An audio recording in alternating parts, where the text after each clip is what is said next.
Nauji metai, tai yra ta tokia tema irgi, žinai, neišsiemama apie tas naujų metų rezoliucijas, kitaip tariant, apie tos pasižadėjimus ir pažadus savo. Prasidėjo tokia dviprasmybė. Vieni labai žada, o kiti sako, nesąmonė. O kiti juokiasi iš tų, kur žada. Taip, ko čia jūs užsiimat, durnystėm. Durni. Pasikalbėsime sausio 15, kiek jūs būsit pradėję daryti. Bet čia irgi kiekvienas metais pasižadu.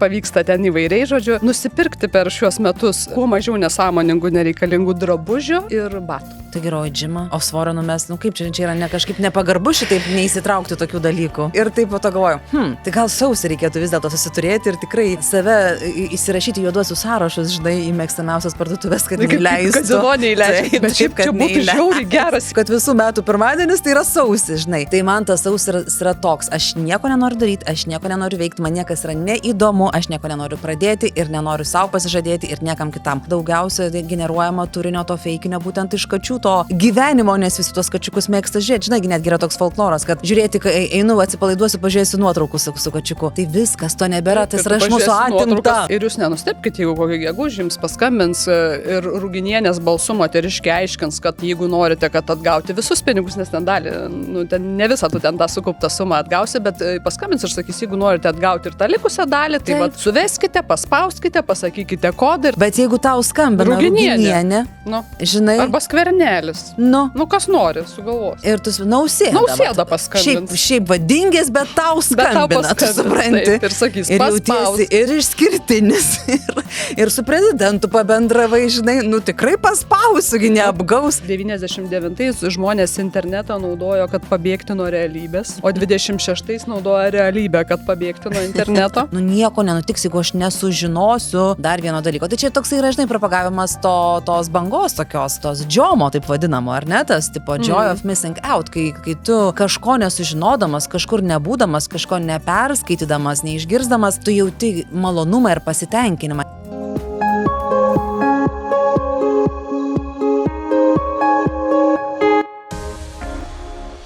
Tai labas visiems, sveikiname su naujaisiais metais, pirmasis epizodas 2026 metais, sveikiname su naujais metais, naujais pasiekimais ir su naujais nusivylimais bei nesėkmėmis. Aš kažkur mačiau, man labai patiko, žinai, kaip tokie mimai būna, kur, žodžiu, ten vieni kitus sveikina, kaip čia visko linki, kaip čia visko gerai ir kaip čia vieni kitiems linki pačių geriausių dalykų ir savo be jokios bejonės, o vienas toks mimas buvo, kad su naujais metais ir su naujom susifeilinimais, va taip netgi buvo parašyta. Taip, galim pradėti naują seriją. Viskas gerai, žodžiu, tai galime feilinti naujus metus, kaip tik tai norime. Tai, nauji metai naujais metais, tai čia toks visuotinis, aišku, reiškinys, bet gerbiamosios mano kolegės ir bičiulės irgi asmeniniai nauji metai prasideda būtent sausį. Ir kas man išdavė tą dalyką, galbūt čia ir iki galo nežinojus, bet paskutinėme praeitų metų epizode, kur apie stilių kalbėjome su stiliste, tu ėmė ir pasakei, ateisiu per savo naujus metus, supras gimtadienį, su tinkliniam kojinėm. Ir aš matau, kad tu ištesi. Žodžio žmogus. Aš esu žodžio žmogus. O pasikonsultavai, kur gauti su Graužiniene ar su kuo? Oi, žinok, ne su Graužiniene konsultavausi. O tarp kitko, prisišnekėjus ant jos jaučiuosi, tai žinai. Pėdkelnių, tinklinių, daug dabar galima visur nusipirkti, reikėjo trupučiuką paieškoti. Ne, žinok, labai stipriai ieškoti nereikėjo, aš aišku, dar nesu tikra, ar čia šitas eksperimentas tęsis, tai tikrai neinvestavau į kokybę, pėdkelnės kainavo 4,50 €, radau lengvai fizinėje parduotuvėje.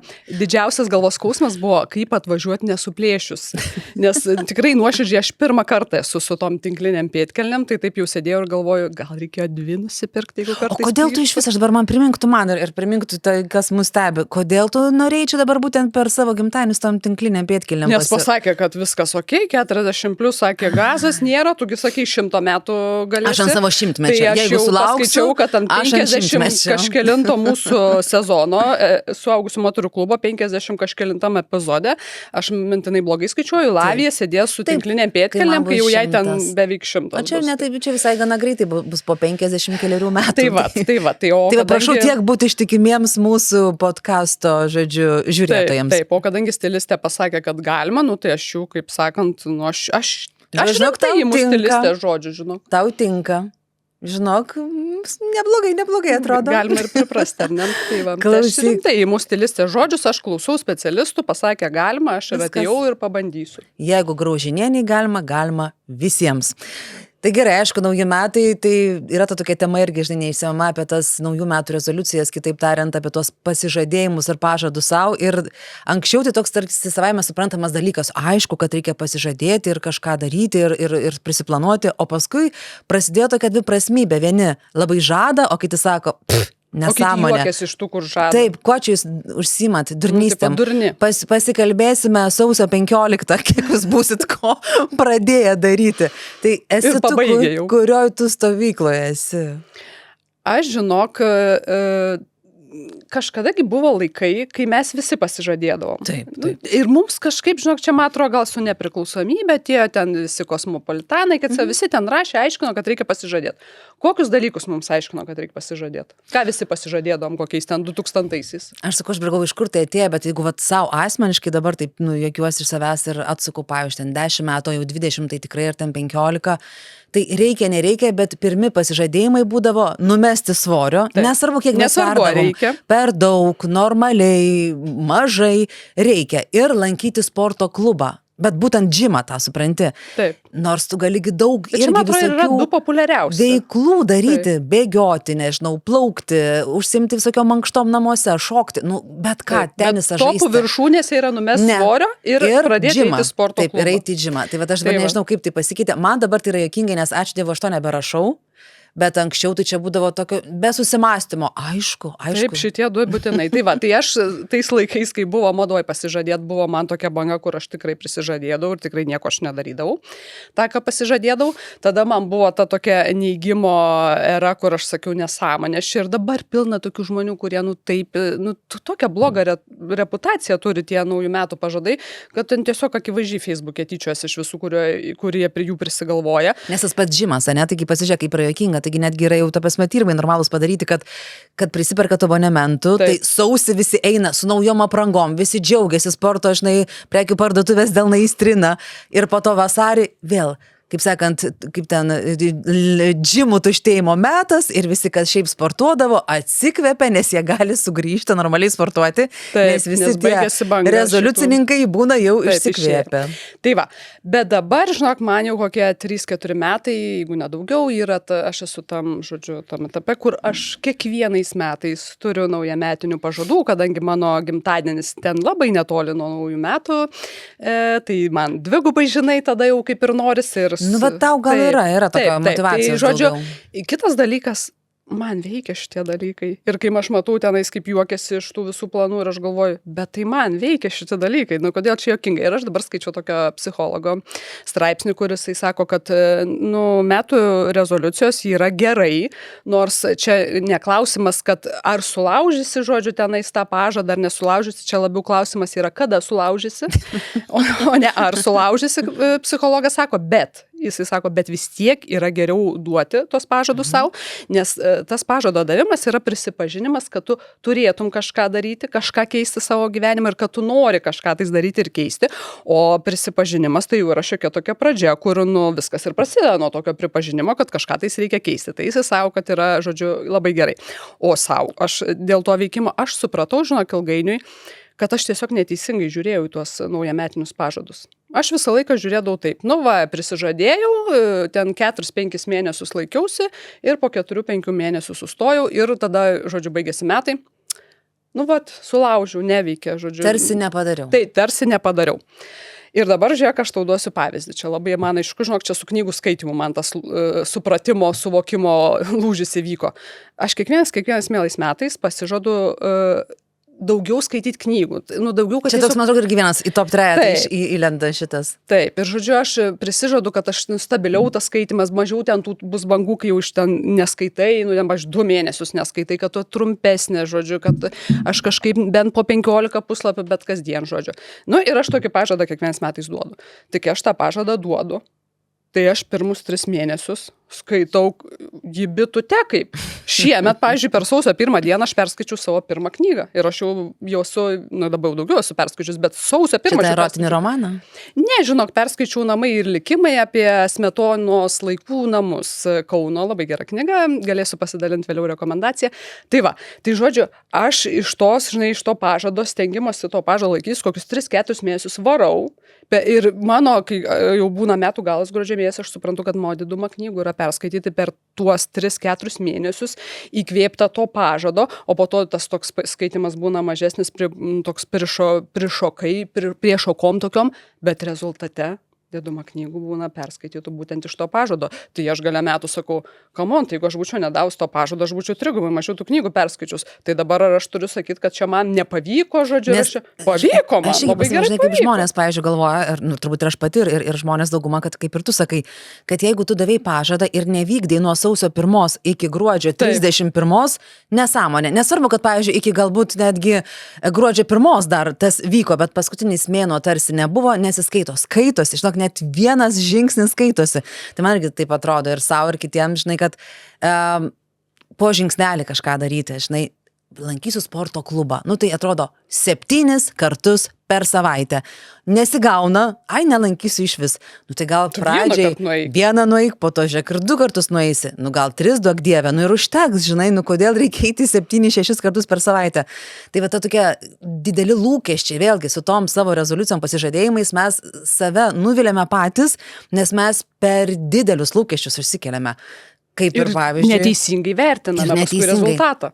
Ir arba norime, pavyzdžiui, tais mažai žingsniais, kad ir koks nors sportas, ar mityba, ar skaitimas, ar bet kas, nežinau, kalbos mokymasis, tai po truputėlį daryk ir atrodo, jau 3 mėnesius darau, nieko nesimato. Palauk, tu turi teisę sulaukti tų metų pabaigos ir tada jau daryti, žinai, išvadas. 3 mėnesius darai, tai tu darai. Ir iš tikrųjų vis tiek, jeigu tu nuolatos darai ir tas yra, žinai, ta ištvermė ir tas nuoseklumas, tai vieną dieną tai vis tiek išsprogsta. Aš pastebėjau, pavyzdžiui, jeigu ir keiti kažkokius mitybos įpročius, ar tą patį kažkokį judėjimą, ar tą patį skaitimą, ar vėl ten tą kalbą miniu, kad tau atrodo nieko ir po to tu paimi ir pamatai, pasižiūrėk, tikrai pasikeitė, nežinau, ten pilvo raumenis, arba žiūrėk, aš jau galiu klausyti ir suprasti ten kokį filmą, arba ten skaityti ten kokį nors net lapą, ten kokį knygos perskaityti ir nebeieškoti žodyne, ką reiškia žodžiai. Tai va, tai viskas yra tų mažų žingsnelių pasekoje, žinai. O mesgi dažniausiai norim tokio rezultato. Per sausį turi man viskas įvykti. Jeigu aš pradėjau, tai reiškia neveikia, o iš tikrųjų tas nuoseklumas, žinai. Aš tai, žinok, šis, pavyzdžiui, kalbant apie tą požiūrį, pavyko man čia ar nepavyko, pavyzdžiui, manęs klausia, ar tu bėgi? Aš sakau, aš bėgu. Spėk, kiek laiko aš nebėgau. Nu, va, dabar, žinok, jau turbūt aš nebėgau kokio 1,5 mėnesio ir nustojau bėgti susirgus korona. Nu ir tiesiog, vat, paskui prie to bėgimo man, yra sunku grįžti. Tai mano naujametinis pažadas yra savo, kad kitais metais mano tas bėgimas būtų toksai stabilesnis ir mažiau būtų tų duobių, kai aš nebėgu, bet aš vis tiek visiems sakau, kad aš bėgu. Kodėl aš taip sakau? Todėl, kad kai aš paimu visus metus, aš suprantu, kad daugiau nei pusę metų man buvo bėgimo etapas, kai aš bėgau ir tik tais mažiau nei pusę metų aš nebėgau, tai aš galėčiau sakyti, kad man nepavyko, reiškia, aš savo pažadą čia neįvykdžiu, čia viskas feilas, o aš galiu žiūrėti, kad come on. Tai čia stiklinė, ar ne puspilnė, ar pustuštė? Taip, aš daugiau nei pusę metų bėgu, reiškia, aš bėgu ir aš visiems sakau, aš bėgu ir aš, pavyzdžiui, žinau, kad aš jau rytoj arba poryt vėl bėgsiu. O kokiu prisirašus dabar esi? Tai nes aš kol kas nieko, bet aš žinau, įtariu, kad po šito mūsų įrašo aš paimsiu ir užsirašysiu, nes kodėl labai mane motyvuoja, man gal yra malonus tas procesas, nes aš mėgstu, žinai, rašyti kokį nors gražią užrašinę, ten su rašikliu, ranka, nei kompiuterį, nei kokius nautus, žinai. Tai galvoju, kad gal irgi yra gerai, kad tu tai paverti savo kažkokiu tokiu ritualu ir po to gali galbūt tai atsiremti. Bet kol kas, žinok, yra mano tuščias blankas, tai tu dalinki savais. Tuščias.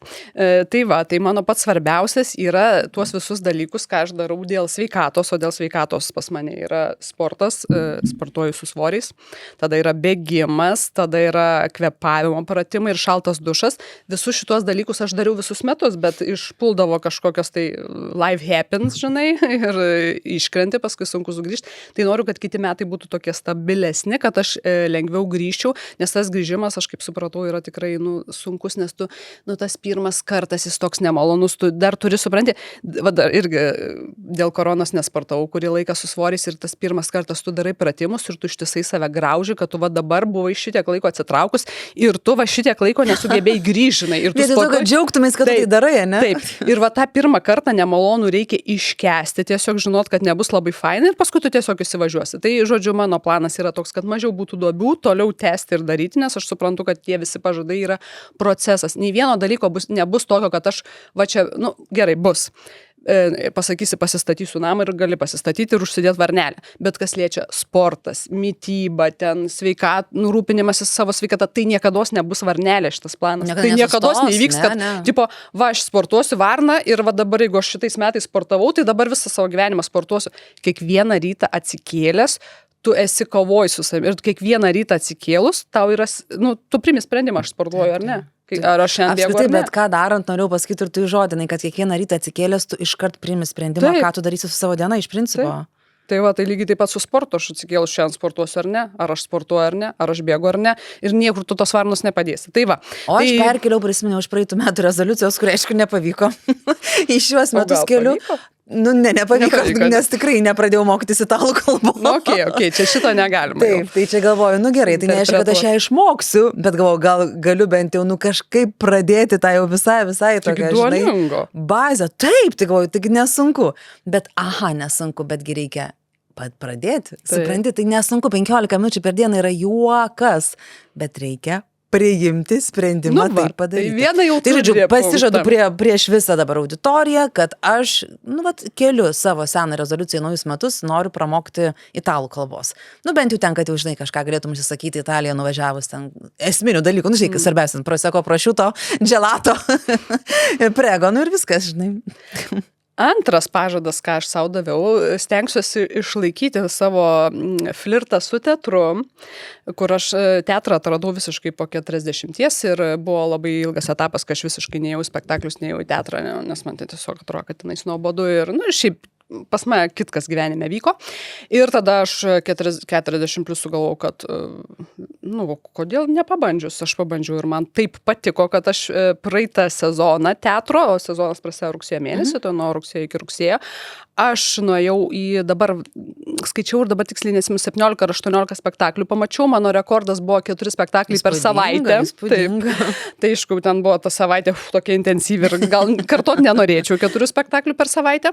Ir aš dabar save pagaunu, kad man, pavyzdžiui, sako, einam į filmą, žinai, į kino teatrą, aš sakau, kiek valandų? 3 valandas. O dieve, kaip reiks iškentėti 3 valandas? Spektaklį 5 valandas, o man sako, einam į spektaklį 5 valandas, aš sakau, jau čia rimtas. Ta prasme, jeigu man spektaklis yra 1,5 valandos, aš labai dvėjoju, ar jį eit, nes aš net įsijaus nespėsiu.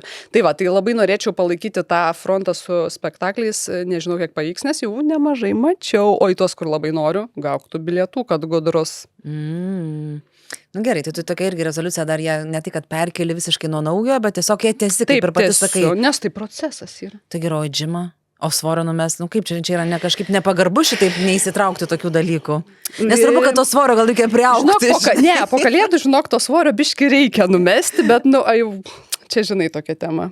Tai gerai, padarysim, mes pažadam, kad taip apie tą svorį. Ne, tai aš dabar juokauju, kur tau tą svorį dar čia nežinau, po kalėdų tikrai reiktų grįžti. O kam gerai, pasakyk man dabar, aš norėčiau, kad nors vienas žmogus galėtų pakelt ranką ir pasakyti, kam nereikėtų po šitų švenčių, realiai beveik 2 savaičių, nes iki kalėdų turi įsivažiuoti, kaip mano sesuo juokauja.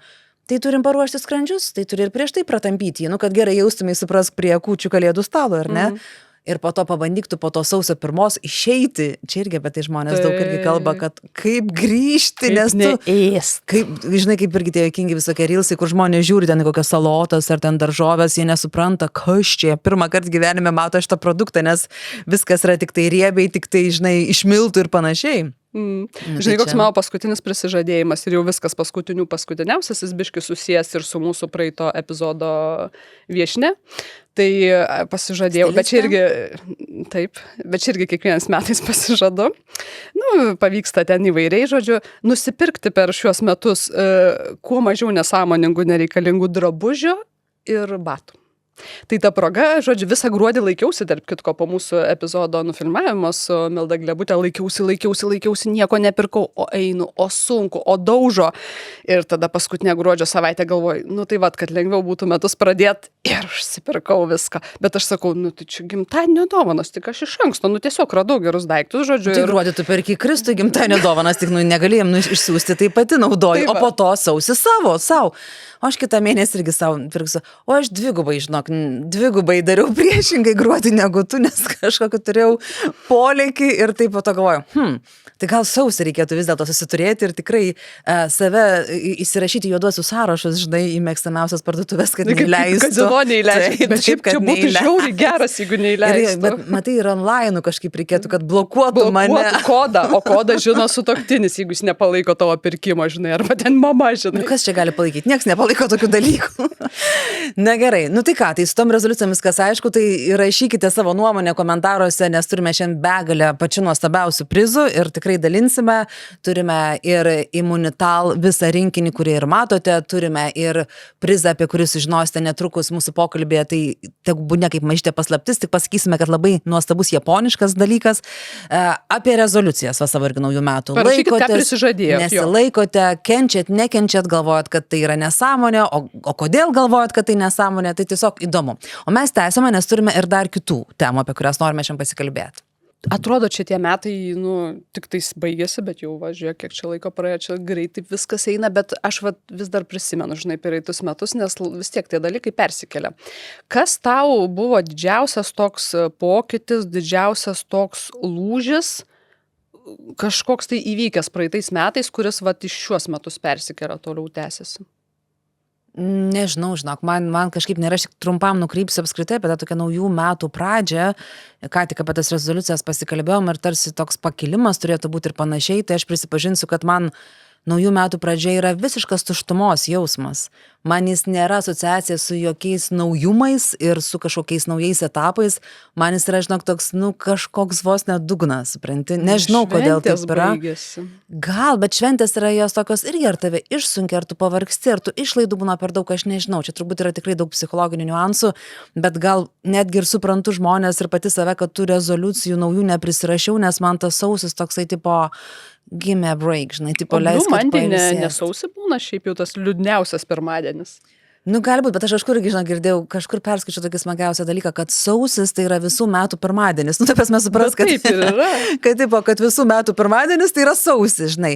Tai man tas sausis yra toks, aš nieko nenoriu daryti, aš nieko nenoriu veikti, man niekas yra neįdomu, aš nieko nenoriu pradėti ir nenoriu savo pasižadėti ir niekam kitam. Atsiprašau už atvirumo, bet gal kažkam sukoreliuos ir pas jūs tiesiog irgi paprasčiau, kad tai yra normalu, nenorėt kažko staigiai pradėti. Tai va, tai aš dabar tokia esu tokiam blekaute, nežinau, kas vyko praeitais metais, nežinau, kas turi įvykti ir ko aš norėčiau iš šitų metų, tai esu tokiam kažkokiam neutraliam. Italija nori, kaip supratau. Ne, tai Italija, tai aš kaip ir noriu, tai ją nori visada, čia iš tos serijos, kur dalykai, kurių nori visada. Tai šiek tiek būni ir vėl nori, šiek tiek pabūni, bet turiu meni, kad man ta italų kažkaip kalba, taip noriu, bet šiaip nieks man įdomu ir pasakok. Aš paklausysiu. Apie mano lūžius. Tu gal esi labiau palaužyta, aš matai, esu dabar kažkokiam pasimetime, pavadinkim taip. O man, žinok, lūžis įvyko. Aš skyriau tarpušventį laiko apmąstymam, nedirbau į save, žinai, atsigręžiau į save. Ir aš supratau, kad man tas lūžis, kuris įvyko 25-ais ir tęsiasi ir tai yra negrįžtamas dalykas, kad tu nebegali pasitikėti absoliučiai jokia vaizdinė, o ir garsinė informacija, kurią tu matai socialiniuose tinkluose. Ne tik socialiniuose, internete. Tu atsidarai kompą ir tu gauni krūvą informacijos. Ir aš kažkuriam mūsų podcasto epizode, bet man atrodo, kad iš namų, mums reikėtų beje atgaivinti mūsų iš namų seriją, sakiau, kad... Teisingai, mūsų abiejų dabar bendra rezoliucija, kad mes sustiprinsim savo substaką iš namų seriją ir šiais metais tikrai tenai papilsim turinio. Taip, ir paliksim nuorodą į tą turinį, kuris jau yra sukurtas. Tai va, tai man atrodo, kad aš iš namų kažkuriam epizode sakiau, kad mes turim kažką ten apie vaikų kritinį mąstymą. Kalbėjom, kad, ir ką aš iš tikrųjų savo vaikui visus metus kaliu į galvą, kad tu negali tikėti tą informaciją, kurią tu matai internete. Ir kai aš sakiau, kad tu viską, aš atsimenu, kad aš tokį sakinį pasakiau, kad viską, absoliučiai viską, ką tu matai internete, jeigu tu neturi tuo metu laiko ir galimybių patikrinti, kad tu viską turi traktuoti kaip neteisybę, kaip netiesą. Kol nepateisini. Ir aš supranti, tada, kai sakiau tą sakinį, aš prisipažinsiu, aš pati dar tuo 100% netikėjau. Ten man kažkaip buvo 80 ir aš galvoju, nu gal dar ne viskas tai blogai. Tai dabar jau viskas tai blogai, aš galiu pasakyti. Ir mano visas rautas, ta prasme, tu atsidaryk ir aš dabar, nu tikrai aš nuoširdžiai, bet kokią nuotrauką, vat, pavyzdžiui, vakar, aš brausinu ir yra įkeltas vežimėlėje sėdintis aktorius Bruce'as Willisas, kuris serga kažkokia tais nepagydoma liga, aš kaip suprantu, ten jau situacija yra tikrai liūdna. Ir jis kažkokio tai įstaigoje sėdi, ten kažkokiu personalo, žinai, nu, nežinau, pensionas, ligonis. Ir aš iškart, čia yra neteisybė ir aš toliau skrolinu. Tada įmeta ten kaip kažko, kad čia yra neteisybė. Man netgi, kai Ruginienė, buvo video įkaltas Ruginienės praeitais metais, kur jinai, Nes tai tikrai neteisybė būtų. Taip, tada tai būtų tikrai neteisybė, kur jinai pasako apie kainas Vokietijoje ir aš iki šiol nesu patikrinus ir man atrodo, kad ten kur nufilmavo, ar ne? Taip, o ten tiesa? Aš nežinau. Tai va, aš irgi nežinau, bet aš manau, kad indikatorius yra toks. Jeigu kažkur yra nufilmuota Ruginienė ir jinai yra be kabančių auskarų, feikas. Tai ten su jeigu su auskarais, reiškia, turbūt tiesa. Tai va, tai žodžiu, viskas, tas lūžis įvyko ir mes nebesam, ta prasme, ir tas lūžis būtent įvyko praeitais metais, nes dar praeitų metų vasarą, žinau, tik tokia atsirado pirmi video, kur man jau prireikė kokių 10 sekundžių susivokti, ar tai yra AI turinys sugeneruotas, ar tai yra iš tikrųjų, ir dar pagal kontekstą ten pavyko susigaudyti, kad nes tenais toksai kunigėlis su kryžium ten katino puolė ir ten tas katinas taip draskės ir ten lubom pradėjo vaikščioti ir tu supranti, kad jinai dar lubom nevaikšto. Tai kitko, labai daug AI-os yra būtent apie kačių turinį. Vienas labiausiai būminančių, kačiukai, ne? Jeigu kas yra su katėm, tai labai dabar daug kur. Žodžiu, aš trumpam kaip ir pertrauksiu, bet ir įsiterpsiu, o man, žinok, džiaugsmą, aš praradau džiaugsmą tokio, gal čia ir gerai, mažiau scrollint reikia tada, bet būdavo, kad kartais atsipalaidavimai kokiam Instagrame, kokius smagių reelsų, ten žinai, tiesiog, ir aš pradėjau matyti, kad plemba, čia yra feikai. Tu supranti, ir man tas pats katinas, žinai, kažką padaro, tas kačiukas. Ir man toks nusivylimas ir po to sužinau iš tikrųjų, kad daugiausia generuojama turinio to feikinio būtent iš kačių to gyvenimo, nes visi tos kačiukus mėgsta žiūrėti. Žinai, netgi yra toks folkloras, kad žiūrėti, kai einu, atsipalaiduosiu, pažiūrėsiu nuotraukus su kačiuku. Tai viskas, to nebėra, tas yra iš mūsų atimta. Su AI-us kačiuku? Atimta, taip. Ir jisai ne tai, kad anksčiau matydavosi, kad tai AI-us. Dabar jis yra tiesiog visiškai sufabrikuotos tos situacijos ir man toksai tame nusivylimas toks kaip vaiko, kad saldai netėmė iš vaiko. Kur mano reelsai, kurie man tipo pakeldavo nuotaiką, žinai. Tai va, ir jeigu aš praeitą vasarą dar atskirdavau, tai dabar tikrai yra video, kur jau, aš tiesiog nežinau. Mes savo šeimos turim čatą ir taip dalinamės visokiais tais reelsais, tai tas čatas dar vienu metu buvo kaip ir smagu, o dabar tas čatas, žinok, yra toks visai neto edukacinio pobūdžio, nes mes viens kitą patikrinam ir viens kitam atsiunčiam ir tada vienas kitam sakom, žiūrėk, bet čia jūs rimtai, geras, pasimoviau. Toks, žinai, ir kritinį mąstymą kažkokį pradedi netgi lavinti iš to tokio vien tik pramoginio, nes liūdesys dėl šito tikrai yra. Mano vaikas sakė, kad man tai jau paranoja, nes man ant kiekvieno sakau, čia jajus. Ir mano vaikas, čia tikrai ne jajus. Iš kur tu žinai, kad čia ne jajus? Oi, tai žinok, labai įdomiai šventes praleidau. Kaip šventes? Pirmą Kalėdų dieną, naktį, galima sakyti, antrą Kalėdų dieną, žinok, taip sublogavau, buvo man labai labai blogai, bet jau nepasakosiu, tik pajuokausiu, kad jeigu kas matėt Liūdesio trikampis tokį filmą, tai ten tokia yra scena laivo, kur labai supa. Tai aš galėjau vaidintoje masinėje scenoje puikiai ir būčiau gavusi Oskarą. Tai va, ir žodžiu, vėliau supratau, kad ten dariausi ir visokius tyrimus ir viską, žodžiu, sugripavau labai normaliai ir tikrai gėriau rimtus vaistus ir taip toliau. Žodžiu, atsirgau. Tai dabar tau reikia atsistatyti. Ir man reikia atsistatyti ir aš labai gerai, kad kaip tik mano rankas papuolė, žinok, Immunital shots, nes aš jau į pabaigą savo ligos, kai jau turėjau šituos papildus, aš pradėjau juos gerti, nes aš supratau, kad tai yra tai, ko man reikia atsistatymui greitam. Ir tai yra Immunital shots. Tai yra šotukai, tie vadinami, man patinka labai vartoti. Kažkaip aš mėgstu tos šotukus. Čia galim nuskambėti dviprasmiškai. Bet šitie šotukai yra tikrai naudingi jūsų sveikatai. Tai kame esmė, aš greitai papasakosiu, kokia yra sudėtis. Tokia tikrai yra neeilinė sudėtis. Bičių pienelis, reiši grybo ekstraktas, šitakti grybo alyvuogių ekstraktas, priešpenio koncentratas, vitaminas B6 ir čia yra 20 dozių šitame kurse. Ir ypač dėl to bičių pienelio, nes esu skaičius vienoje knygoje ir tikrai sužavėjo bičių gyvenimas, kuo ypatingas tas bičių pienelis. Tai kas žino, kas nežino, kad bitutės, kai gimsta, žodžiu, kai jau ta motinėlė padeda ant tuos kiaušinėlius, tai tos darbininkės išsirenka kelis kiaušinėlius ir maitina bičių pieneliu tik tai būtent tas kelias lervutes ir iš jų išauga bitės motinėlės, kurios keletą metų gyvena, vienintelės tokios ilgamžios ir vienintelės gali dėti kiaušinėlius, yra vaisingos, nes kitos yra bitės darbininkės. Dėl to, kad jos to pieneliu primaitintos. Taip, nes bitės darbininkės, jos minta tik tai žiedadulkėm, žinok, ir ten kažkokiu kitų produktų, nektaru, žinai, o bičių pienelis yra tik tai, kaip sakant, bee queen, iš karalienių maistas. Tai dabar būkim visos bitėm karalienės. Mes būsime tos bitės motinėlės karalienės. Tai įsivaizduok, koks tai užtaisas tavo organizmui, kad, žodžiu, iš paprastos bitutės tave padaro, žinai, karalienė, kuri gyvena tiek metų ir, žodžiu, vienintelė gali būti vaisinga. Tai, bet čia yra apie tą energiją, apie tą jėgą tokią gražinamą. Tai, ir imuniteto sustiprinimą. Ir imuniteto sustiprinimą. Tai va, tai čia, kaip girdėjote, fantastiška sudėtis ir tie šotukai labai, žinokite, rekomenduoju nuo savęs. Parodyk dėžutę. Nu va, ir dėžutė labai graži. Čia, žinok, aš tokį ir dovanų jau norėčiau gauti. Jau norėtų mane, bet tu negausi, o gaus kažkas iš mūsų komentatorių. Tai va, tu dar pratęsi, nes tai nepilna dovana kol kas. Taip, o mano rankose yra Imunital Forte Plus ir aš, tarp kitko, esu vartojusi Imunital, bet ne Forte Plus. Anksčiau ten buvo kažkokia biški kitokia sudėtis, bet aš esu naudojusi, nes gavau ten tokio mokslininko rekomendaciją. O dabar yra naujiena, čia yra visiškai naujas produktas Imunital Forte Plus ir jame mes randame vitaminą D, 3-4 tūkstančiai tarptautinių vienetų, kas yra tikrai jau daug yra, taip. Tada vitamino C, cinko, beta-gliukanų, kurios yra pilna jų grybuose, bet ne visi grybus mėgsta, ne visi ten jų ten tiek privalgysim, yra kurkuminas ir piperinas. Tai yra imunitetui, ląstelių apsaugai ir energijai. Ir tai yra tie dalykai, kurių būtent reikia sausio mėnesį. Ir vasario mėnesį irgi. Tai būtent tie beta-gliukanai, kurie irgi taip išskirti yra, jie vėlgi yra tie apie imunitetą kalbant, kad jie labai gali padėti sustiprinti ir palaikyti.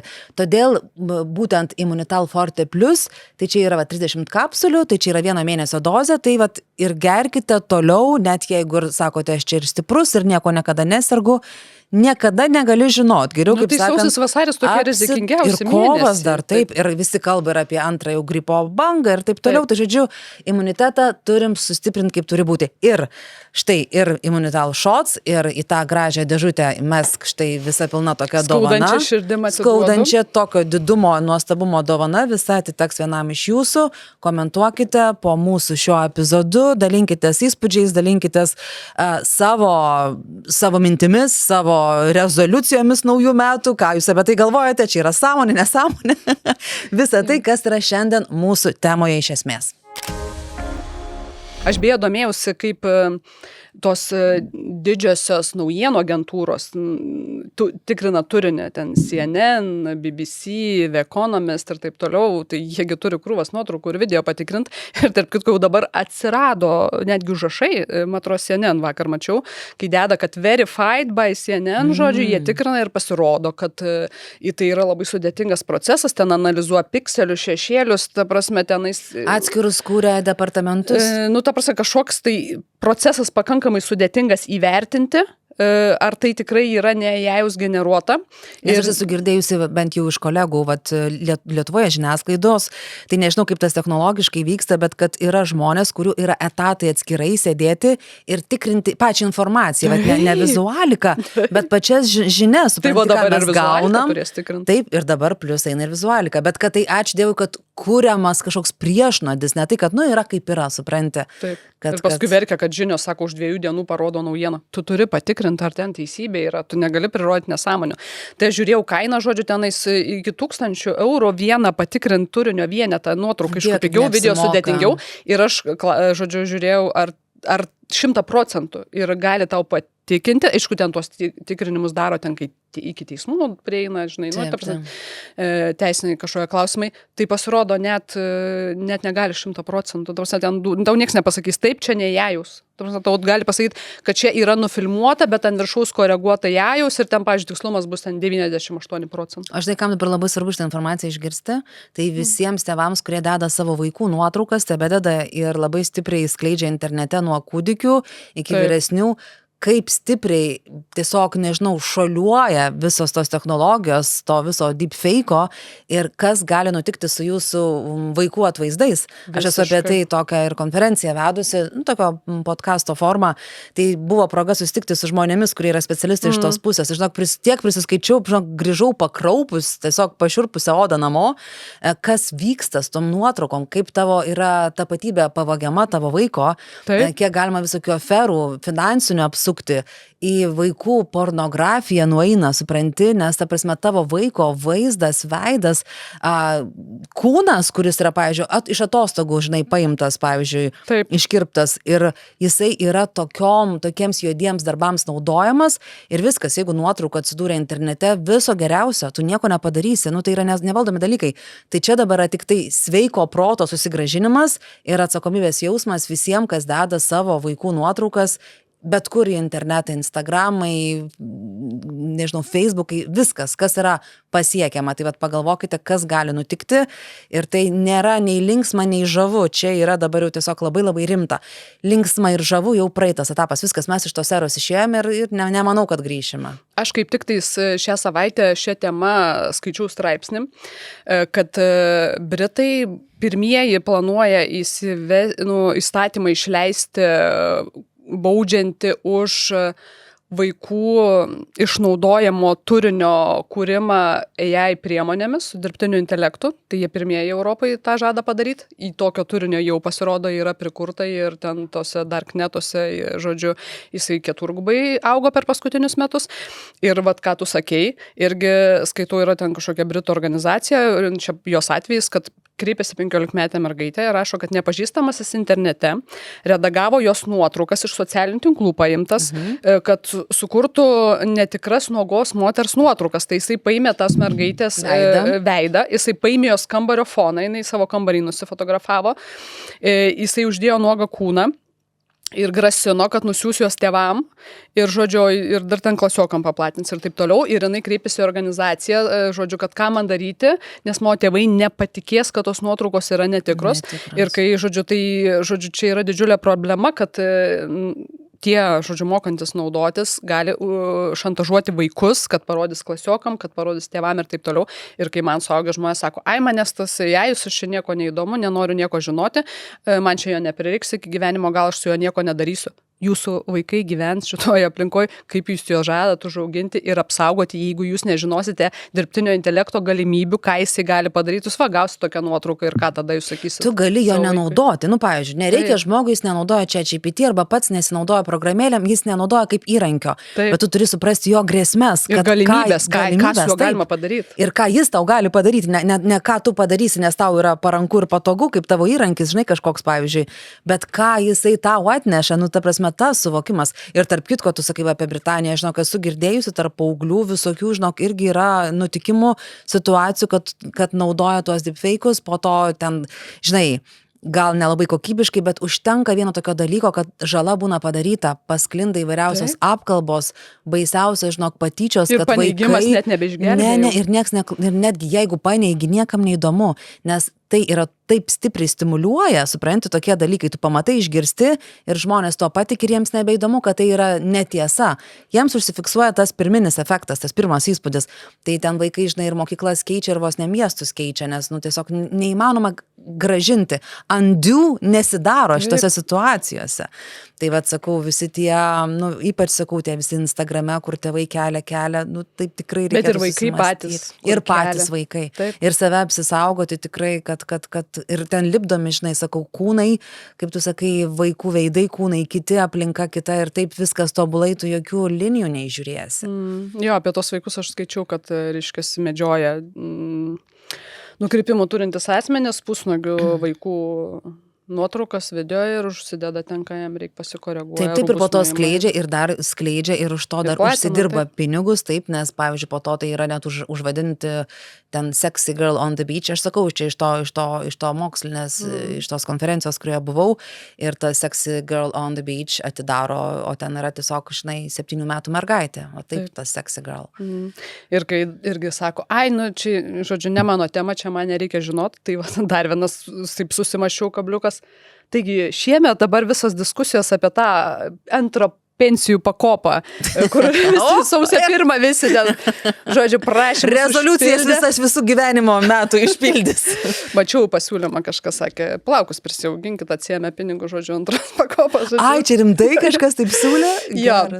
Tai va, tai žodžiu, ką aš noriu jums pasakyti, tai ten tos pinigus išduosgi ne dabar, čia visi užpildė ir dabar, aišku, ten dabar, kad rytoj čia jau duoda, žodžiu, ten duos, aš dabar tiksliai neatsimenu, balandį ir gegužę, žodžiu, tos pinigus atgaus. Tai spėkit, kaip jūs manot, ką veikia sukčiai iki tol, kol tuos pinigus atsimsit jūs, ten jūsų močiutė, seneliai, mamos ir tėdės. Jie planuoja savo išlaidas, ar ne? Tai jie planuoja savo, bet jie rengiasi ir aš garantuoju, kad jie pasitelks dirbtinį intelektą. Ir jūs nenustebkit, jeigu kokį gegužį jums paskambins ir Ruginienės balsu moteriškiai aiškins, kad jeigu norite, kad atgauti visus pinigus, nes ten dalį, ten ne visą tu ten tą sukauptą sumą atgausi, bet paskambins ir sakys, jeigu norite atgauti ir tą likusią dalį, tai vat suveskite, paspauskite, pasakykite kodą ir taip toliau, ir tai bus pasakyta gal net ir Ruginienės balsu, nes dirbtinis intelektas tą gali. Labai teisingai štai iškėlė, nes dabar mes esame tokie trupučiuką kaip ir gudručiai, nors vis tiek daug kas pasimauna, nesuprantame, kad oi, vat ryte gavau irgi vėl žinutę iš kažkokio kurjerio, kur mano siunta kažkur nepristatyta ir taip suklusau, nes kaip tik vienos siuntos laukiu. Ir jie visai gauni tada, kai lauki. Taip, pastebėjai?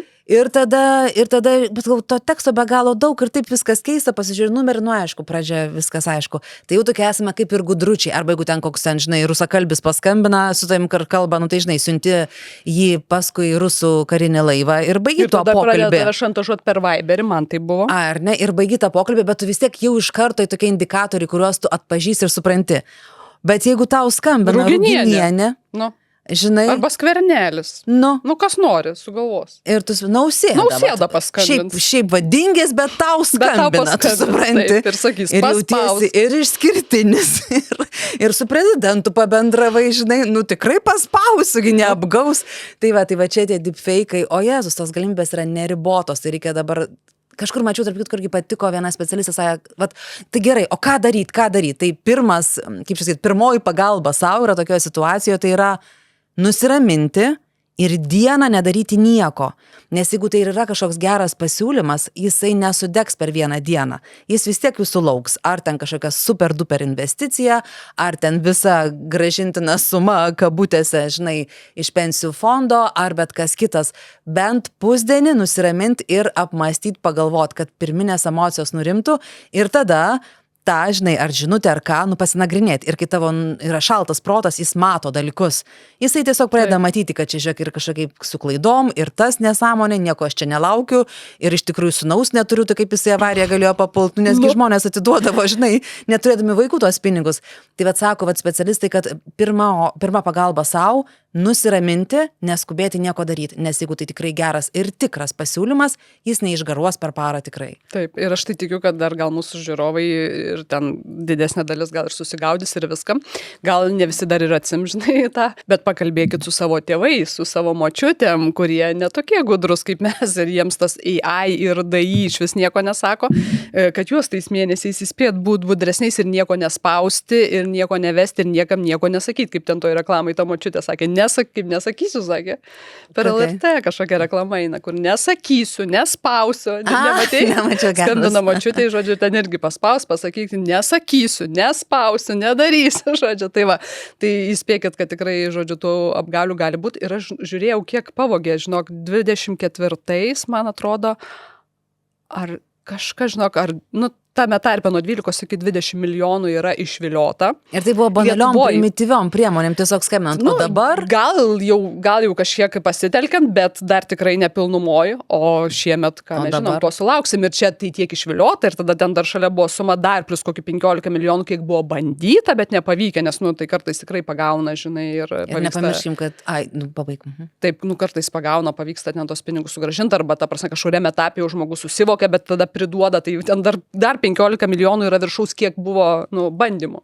Nes kaip jie irgi veikia tie sukčiai, supranti, pavyzdžiui, tais grąžinimais, kaip ir bankai sako, kad jeigu jūs pagavote tą momentą, yra kažkoks laikas ar ne, per kurį tai gali jie sustabdyti tuos mokėjimus ir tos sumos nenukeliaus sukčiams, bet jiegi irgi gudrus, jiegi įkalbinėja ir plauna smegenis nepasitikėt bankais, bankai nenori jums atiduoti pinigų, jie susigrobia jūsų pinigus, jie laiko jūsų pinigus, dėl to jiems yra naudinga, dėl to jie taip ir jums sako, žodžiu, suprask, nepasitikėk, o iš tikrųjų, žodžiu, kad bankai blogiukai, o ne tie aferistai. Tai, o kitas dalykas, žinai, kaip sakom, pensijos ruginienės ir taip toliau gali deepfake'ų irgi, žinai, virsti ir skambinti įvairiausiais balsais ir vaizdais. Taip, ir su vaizdu ir vaizdu lygiai taip pat. Tai yra dar kita, supranti, tokia situacija nepatogi, ta tokia sfera, kur irgi jau nukenčia labai moteris, kurios ilgisi romantiškų ryšių, romantiškų pasimatymų, dažnai tai būna vyresnio amžiaus moteris ir kur viena ir su Bredu Pitu buvo neblogai. Taip, bet matai, anksčiau Bredas Pitas parašydavo, o dabar Bredas Pitas su tokiam technologijom, vaizdo skambučiu galės ir Bredo Pito nereikia. Turit kokį nors vyrą, kuriam simpatizuojate, ar ne, nes žinau, bet ką pasakykit ten. Justinas Jarutis jums, pavyzdžiui, patinka. Ir paskambins už didelius pinigus. Ir žiūrėkit, o ten bus deepfake'as. Paskolink biškį pinigėlių. Padainuos dar truputėlį su gitara, supranti, va. Tai būkite labai labai atsargus, nes čia dabar iš tikrųjų eina savo tokia tiksinti bomba, žinai. Žinai, man kada dar, kur aš pradėjau labiausiai pasimauti, kai vyksta kažkoks tai didesnis įvykis, kažkoks tai skandalas, kažkokia kontroversija, kažkoks tai, dabar, pavyzdžiui, buvo, galvoju, liktais Kolumbijoje, kur narkotikų kartelį policija ten, kaip nusprendė išvalyti, žodžiu, tai ten darė reidą didžiulį, buvo didžiuliai suėmimai, šaudimai ten visą naktį, ir atsidarai tu TikToką. Ir tu žiūri, rodo ten iš įvykio vietos, video įrašas, skraido malūnsparniu ten koks 100. Ir kai tu tą vartoji greitai, tu nori, toks esi žingeidus, nori greitos informacijos apie tą daug gaut, žodžiu, kas čia vyksta. Ir tu pamatai to turinio nemažai, gal ir tikro originalaus, ir tada tau išmeta tokį vieną, žinai, ir tu žiūri tų malūnsparnių tiek, kad tu supranti, kad fiziškai neįmanoma, kad jų tiek skraidytų, nes jie tiesiog susidaužtų. Taip, jie tiesiog susidaužtų. Tai aš labai pagavau ir dabar Venezuelos kaip prezidentas šitagi amerikonai. Susiėmė. Tai irgi, kiekvienas toks kažkoks tai didesnis įvykis, kur plūsteli informacijos rautas, visame tame kažkas tave bandys apgauti, gauti tavo dėmesį, gauti tavo laiką, gauti tavo kliką, žodžiu, ir su dirbtiniu intelektu prigeneruot. Ir kadangi tu, kai kažkoks įvykis yra, automatiškai daugiau tos informacijos įsitrauki labai ir daugiau tos informacijos suvartoji, tai čia tiesiog yra momentas, kur tau gali įkišti ir parodyti visišką netiesą. Dažnai, kaip prieš tai mes kalbėjom, turgi pasakyti, aš tau priminsiu tavo pačios mintį, kad, kaip sako, žinai, ten, kad ir ten kokios Facebooko vartotojas moteris, kur aš nenaudoju, man neįdomu, palikit mane ramybėj, tai čia dabar atmetus netgi tuos dalykus, visas tas grėsmės, kurias mes jau čia apkalbėjom, bet kaip juokinga, kad tas žmogus naudoja, tik tai nesupranta, kad jisai naudoja, pavyzdžiui, filtrus tuos visus baisius, žinai, kur keičia savo nuotraukas, daro iš savęs ten kažkokius ten savo avatarus ir panašiai. Ir sako, aš tai nenaudoju dirbtinio intelekto, bet tai yra dirbtinis intelektas. Tai taip juokinga kartais žmogus tas, kur labiausiai sako, ne, jis būna labai tai įnikęs, tik pats nesuvokia, kad jis jau yra tame. Ir žinai, ir tada kažkaip tarsi atrodo juokinga, kai žmogus dievagojasi, kad ne, jau su manim tai čia nesusiję ir manęs tai nepalies. Liečia čia visus be išimčių, žinai. Kalbant apie šitus filtrus, tai žodžiu, aš tikrai per daug visko vartoju, tikrai man reiktų mažiau vartot, bet žodžiu, įdomu, tyriamaisiais tikslais nuėjau į grupę nuotraukų retušavimas nemokamai free Photoshop, pavadinimas neatspindi, kas ten vyksta, tai spėk, kas ten vyksta, ten žodžiu ištisai eina prašymai. Padarykit, kad apsikabinčiau save mažą, žinai, ten trendas, kai kėlė nuotrauką, žodžiu, nuspalvinkit nuotrauką, padarykit, kad fone būtų vasara, žodžiu. Ir čia dabar real žinutė, real žinutė. Čia lietuviškai? Taip, real žinutė, moteriškė nu, tokia apie šiam iš, tarkim, seredžius. Ar galite pakeisti šukuoseną, padaryti panašiai profilio nuotrauką, nuimti akinius, aplinką padaryti prie glutės ir aprangą šventišką, užstalė su kavos puodeliu. Tai va tos ir ta teta, Skanios kavelės, geros dienelės, be kavelės nekaip, žodžiu, Taip. kitos matyt gėlių prašo.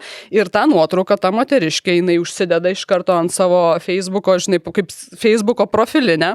Tai kai mes galvom, kad čia dirbtinis intelektas yra kažkokio burbulo reikalas, tai seniai tai nėra burbulo reikalas, nes va tetos iš seredžiaus jau sėdi su dirbtinio intelekto sugeneruotom savo profiliniam nuotraukom ir jos čia visame tame pilnumoje per kalėdas, visos su saldainiai sėdėjo, tau nemetė feedę, ta prasme, nori ką nors normalus pamatyti ir tu scrollini visos vienodai su jam pasidarė su tokiu baltu blizgančiu kostiumu ir su saldainiu. Visos. Aš žinau, kad aš jau sirgau, tai negalėjau žiūrėti. Tai džiaugtis.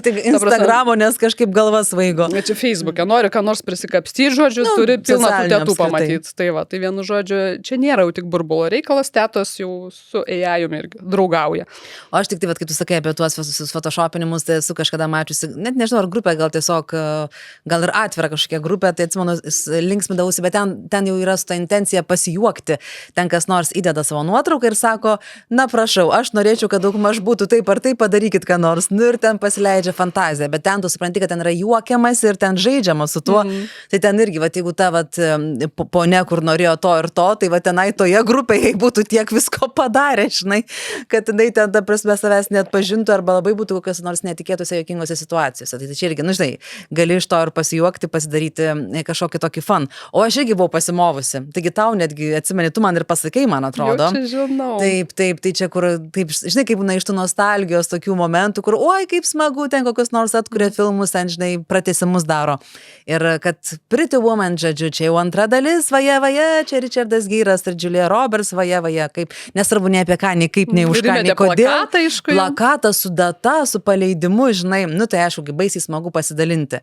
Ir pasirodo, nu feikas, nu gerai. Ir dabar, kai buvo Velnias dėvi Pradą, kai iš tikrųjų tas filmas toj pasirodys, tai aš jau palaikiau tai feiku. Tai atvirkščiai. Ir smagu buvo sužinoti, kad iš tikrųjų tas pratęsimas padarytas ir ten tikros aktorės ir tos pačios ir vaidina ir galėsime pamatyti tą filmą, bet aš jau tada iš karto atmečiau feikas, kaip tu apie Bruce Willis. Aš sakau, tu realiai viską turi traktuoti feikas, jeigu tu neturi laiko patikrinti. Ir žinai, čia yra labai sveika iš tikrųjų. Čia, o mes tai, aš pavyzdžiui, tai išmokau kiek prieš 20 metų žurnalistikoje pirmam kurse. Faktų tikrinimas. Tai dabar mes visi būsime savotiški žurnalistai, taip, nes turėsime kiekvieną informaciją, kurią gauname patikrinti. Na, jeigu neįdomu, tai aišku, ten, žinai, praleidai, bet jeigu susidomėjai ir kažkaip tai tave veikia, tai nebegali priimti, kaip savaime suprantamo dalyko, turi visada patikrinti. Tai realiai galima skelbti 2026 metus faktų tikrinimo metais. Arba socialinių tinklų mažinimo metais. Irgi pažiūrėk, jeigu tu iš principo mažiau būsi toje aplinkoje, tu jau save dideliu procentu apsaugosi. Taip. Čia, žinok, kitas mano skaudulys yra, kur aš sakau, tarpušvenčių pasidariau reviziją vidinę, žinai, nu ne tik vidinę, šiaip ir stalčių susitvarkiau ten iki... Ir orgaitę girdėjau išsišveitai. O Jėzau, patikėk jo, viską, žodžiu, jau ten taip išlaidžiau, nu iki dantų krapštuko tiesiog sutvarkiau, žodžiu, viską atradau, visokių atradimų buvo, bet tada, žodžiu, užsiėmiau savo vidum ir aš supratau kokį dalyką, kad, nu, kažkaip niekas nepasako ir kai tu užsisuki toj rutinoj kažkaip, nu, vat, neišsiaiškini su savim, mes gyvename absoliučiame informacijos pertekliuje. Ir pagrindinis dabar vat, iššūkis ir pagrindinės, nu, ko išlikimo, galima netgi sakyti, įgūdis, kurio mums reiks 26 metais, tai kritiško ignoravimo. Ta prasme, mes turime pradėti ignoruoti mus pasiekiančią informaciją, nes yra tiesiog nesibaigianti žemos kokybės informacijos srautas, yra pilna priemonių dabar gaminama, su kuriomis galima tą informaciją, tą turinį kurti, labai lengvai, nuotraukas, ten video, ChatGPT tau visus tekstus parašo, tu, žinai, nieko gali ten pats negalvot. Ir mes tiesiog esam taip užversti šitą informaciją, o mes, nu, vis tiek turim tokį instinktą ieškoti, domėtis, žinoti ir su tuo, nu, taip sunku pakovoti, žinai. Nu, mes tiesiog norim žinoti. Ir aš supratau, kad man reikia žinoti mažiau. Ir aš ką padariau? Aš atsisakiau beveik visų naujienlaiškių, pas man liko dabar keli naujienlaiškiai, dar jeigu koks iššoka, žodžiu, užblokuoju. aš unfollowinau krūvą ekspertų ir netgi normalių ekspertų, kur aš supratau, kad tiesiog jie protingi žmonės, jie rašo protingus dalykus, aš nespėju suvartoti jų informacijos. Ir kas atsitinka, mane, pavyzdžiui, prie ko veda, aš irgi tą patį darau, mane tiesiog pradeda kelti kažkokį erzulį ir aš jo niekaip negalėjau suprasti, identifikuoti, kas čia per jausmas, kas per diskomfortas. Supratau, kad, čia kaip persivalgymas, tau bloga, supranti, pasidaro. Ir tu dar. O tu dar ant viršaus varai ir tada pergyveni, kad tarsi dar per mažai, bet kur tu gali kišti jau savo tą skrandį, žinai. Tai, žinok, man irgi, tas yra, aš esu unfollowinus, ta informacija, kuri netgi man tarsi smalsi, bet jinai kažkaip mane taip sutrigerina į blogąją pusę, aš nusprendžiau, ačiū nereikia.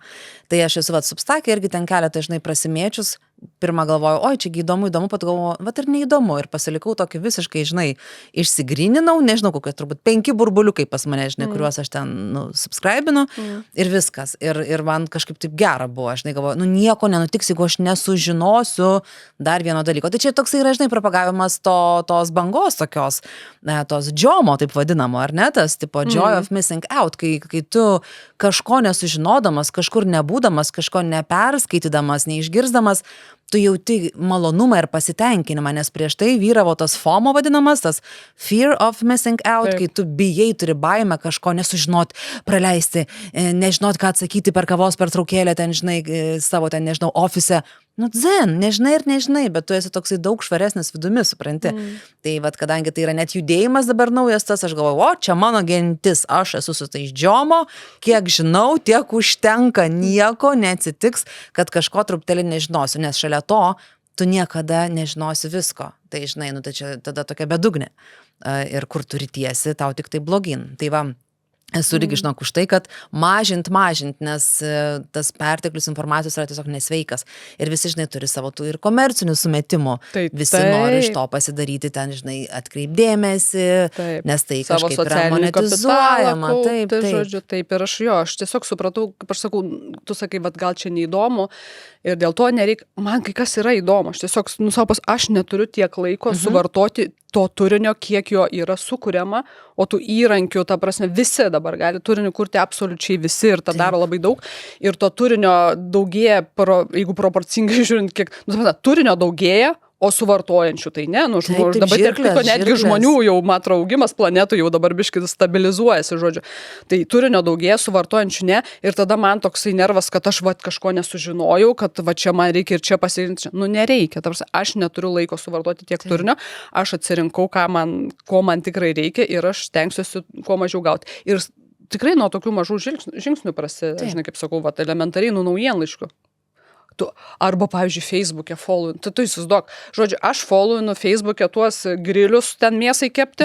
Aš neturiu nei namo, nei sodybos, balkonę aš nekepsiu, nes gaisrą padarysiu.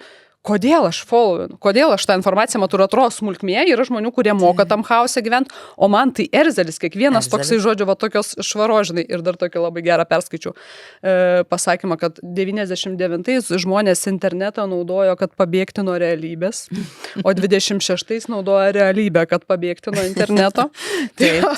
Aš 26 bandysiu realybę naudoti, kad pabėgti nuo interneto ir, žodžiu, suvartoti tiek, kiek aš esu pajėgi, nes aš supratau, kad, tiesiog yra riba, kiek aš galiu ir tai yra taškas, aš susidėliau labai aiškiai podcastus, kuriuos aš klausau, nes, tai nereiškia, kad aš dabar visko atsisakysiu, ne, aš tikrai ten į mišką neįsiu gyventi, žinai, ir tylos į stovyklą, tylos po akmeniu nevažiuosiu. Bet aš išsirinkau, kad aš klausausi šitą, aš žiūriu šitą, aš galiu tiek priimti informacijos ir dar apie tikslus kalbėjom. Aš praeitais metais išsijungiau notifikacijas socialinių tinklų ir aš išgyvenau tos visus metus. Kitiems buvo biški nepatogu, man skambino žmonės ir sakydavo, klausyk, į Facebooką parašiau nieko, į Instagramą parašiau nieko. Čiatus, ne? Aš visą, Instagramas, Facebook, Messenger, Facebook aš atjungiau. Mano draugai išmoko man skambinti, tada paskambinę pasipiktinti, kaip per niekur mes neįmanom prisišaukti ir aš sakau, taigi aš tau sakiau, aš savo šeimai pasakiau, ta prasme, aš viską atsijungiu. Aš noriu tikrinti socialinius tinklus tada, kada aš noriu. o ne tada, kada jūs norite ir ten man kažką parašė, tai ką nematei? Nu taip, nemačiau, nemačiau. Tai mano planas šiems metams yra informaciją vartoti tada, kada aš noriu, neatsidarinėti tiesiog telefono, kad yra laiko dabar paskaitysiu, paskirti tam tikrą valandą, 7 vakaro, aš atsisėsiu ir paskaitysiu, kas čia tam pasaulyje įvyko, viską pasidomėsiu ir pasigilinsiu, o ne prieš šokom, nes tu prišokai paskaityti minutę, žiūri, skaitai pusvalandį. Tai va čia dar vienas. Ir man tas yra, kaip tu sakai, tais messengeriais, tai aš irgi dabar mokausi, kad pavyzdžiui, aš tai pasilikus tą messengerį, nes man jis tokiam darbiniam tikslam, tai čia, žinai, man geriau, jeigu rašo messengerį, bet tik neskambina niekas, žinai. Tu dženziesi. Neduok dievė, jo, man prašau, neskambinkit, tai man messengeris tebūnie, žinai. Bet aš irgi save pagavau ir tą pradedu praktikuoti savo visai ir tas tinka. Tu pamatai, kad tau kažkas parašo, tu net gali, žinai, tos ikonėlės paspausti, tu matai vardą pavardę, bet tu dar nespaudi skaityti. Ir nieko nenutiks, jeigu aš tai padarysiu rytoj. Net ne po valandos, o rytoj. Nes, ta prasme, nes telefonas yra mano patogumui, ne kito žmogaus patogumui mane pasiekti, bet mano patogumui kontaktuoti arba ne su pasauliu. Tai aš žinok, va šitą esu visai savo prisitaikus ir jis puikiai veikia, nes, artimiausias ratas tai jau pasieks. Ne tokie yra degantis dalykai. Tai aš apie tai nekalbu. Gal net ir nekalbu. telefoną pakelsi. Apie tai, tarsi nekalbu. Bet visa, kas yra už šeimos ribų, gali palaukti net iki rytojaus, supranti. Tai, žodžiu, aš dar naujienlaiškių dar gaunu vis tik tais, kai kurie apie dirbtinį intelektą, man čia vis tik tais yra įdomi tema. Ir, žodžiu, dabar atėjo vakar man naujienlaiškis apie tai, kad kaip parašyti knygą dirbtinio intelekto pagalba. Ir ten tiesiog labai taip visi žingsniai aprašyti, labai detaliai, žodžiu. Ten pasirinktas meilės romanas, žodžiu, kaip pavyzdys, sako, žinai, čia jie nieks labai nesitikė aukšto lygio iš jų. Ir aš dabar, nežinau, ar čia galiu sakyti, aš žinau, kad, tu rašai, juk bus kažkada nauja knyga. Tu žinok, aš dabar paimsiu ir prisipažinsiu, kad aš dabar šitą idėją ėmiau ir užšaldžiau. O tai naujų metų rezoliucija. Ne parašyti knygą, bet neparašyti knygos. Taip pat naujų metų rezoliucija. Čia, žinok, irgi yra gerai. Tai matai, bet tai tavo klausimui antram, tai čia visai turbūt neturi to reikšmės. Aš jau parašysiu su 4 knygas. Kad jeigu kada, žinai, jau atšaldysi, kai jau ruošiasi, nes čia, žinai, termino, žinai, tai dar ištobulės tas dirbtinis intelektas. Taip. Ar tau nekiltų pagundos? Nekiltų. Ir aš galėjau, matai, jau tą knygą ir savo paskutinę rašyti lygiai taip pat, Suaugusių moterų klubas, bet man čia, kaip čia pasakyti, supranti, man tai yra mano identiteto dalis. Ir jeigu jau aš tai pradėčiau daryti dirbtinio intelekto pagalba, man čia būtų kaip užsikasti po žemėmis, savo pačiai. Taip. Kitas dalykas, man tai yra absoliučiai neįdomu, nes tai mano yra identitetas ir savirealizacija. Supranti? Nes jeigu tai yra kažkoks užsakymas, greit kažką padaryti, kažką tai galbūt tu gali ten štampuoti, bet, aš tai visai kitaip matau ir man tai vis dar yra sakralu. Jeigu rašau knygą, tai rašau. Dirbtinis intelektas, tas ChatGPT konkrečiai man yra reikalingas tik kaip Google alternatyva. Aš jį naudoju šaltinių paieškai, ar ne? Bet niekada ir sakau, man toks būtų, tarsi, savęs išdavimas. Tai žinokit. Rašyti, supranti, knygą per ChatGPT, net neįsivaizduoju, kaip tai veiktų. Aš žinok, pakankamai sudėtingai, tame ir yra liūdnumas, kad tu paskaitai ir tu supranti, kad knygas dažnai rašo tokie, humanitarai. Ne tik, bet, vis tiek dažniau tokie humanitarai, literatai, žinai, ten kažkokios tokios, žinai, humanitarnės specialybės baigia žmonės, o ten, kai tu paskaitai, kaip reiktų rašyti su ChatGPT tą knygą ir galvoji, turbūt vis tik dideliai daugumai žmonių, pavyzdžiui, kad ir tau paskaičius tu galvotum, ne, vaikučiai, man žinokit, paprastuoju būdu bus paprasčiau. Tarp kitko, apie knygą pasakai, labai įdomu, visiškai aktualija šalia mūsų. Yra viena išleista knyga, nesakysiu specialiai pavadinimo, nes čia gausis kažkokia gal ir net reklama, bet šiaip Lietuvos leidyklos leista knyga.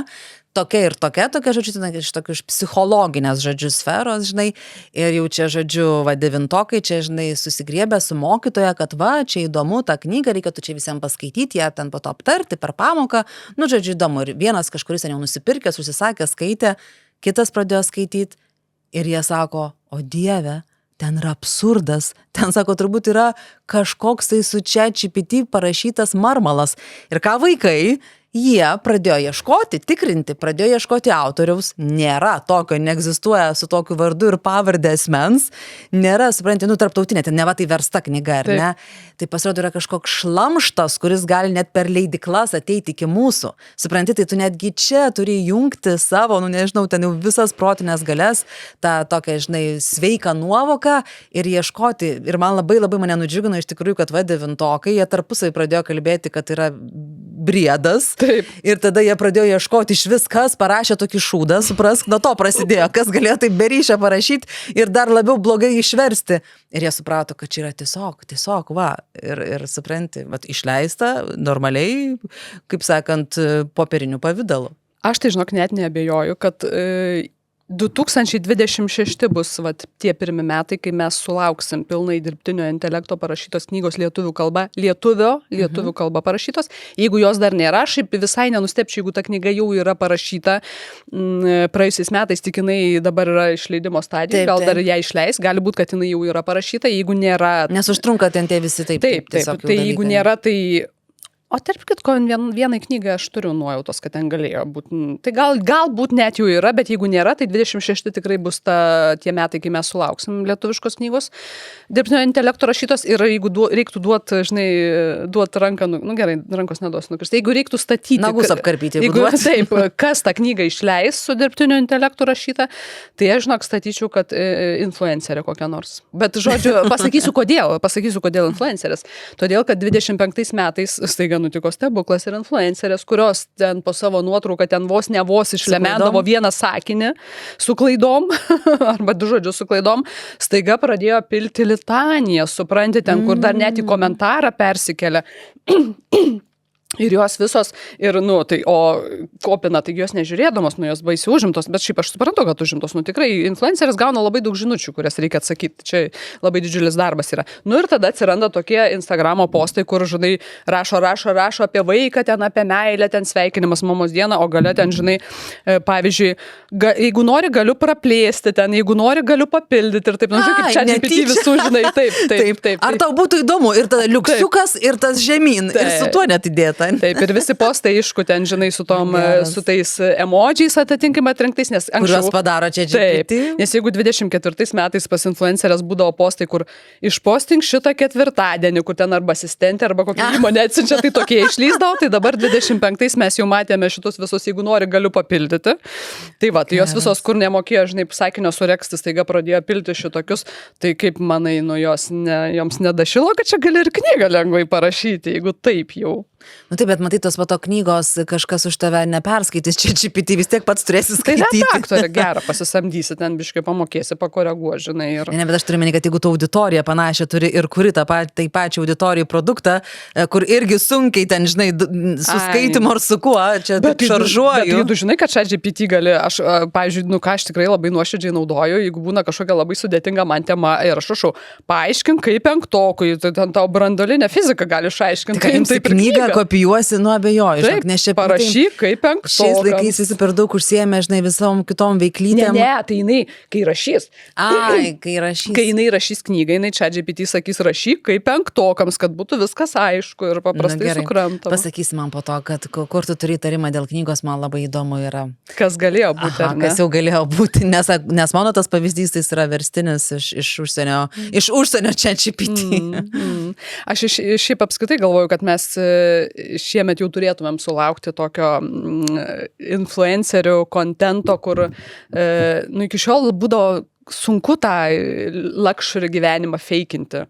Esu girdėjus, kad ten eina reklamų filmuoti į prabangių viešbučių vonės ir dabar tu supranti, kad niekur eiti nebereikia.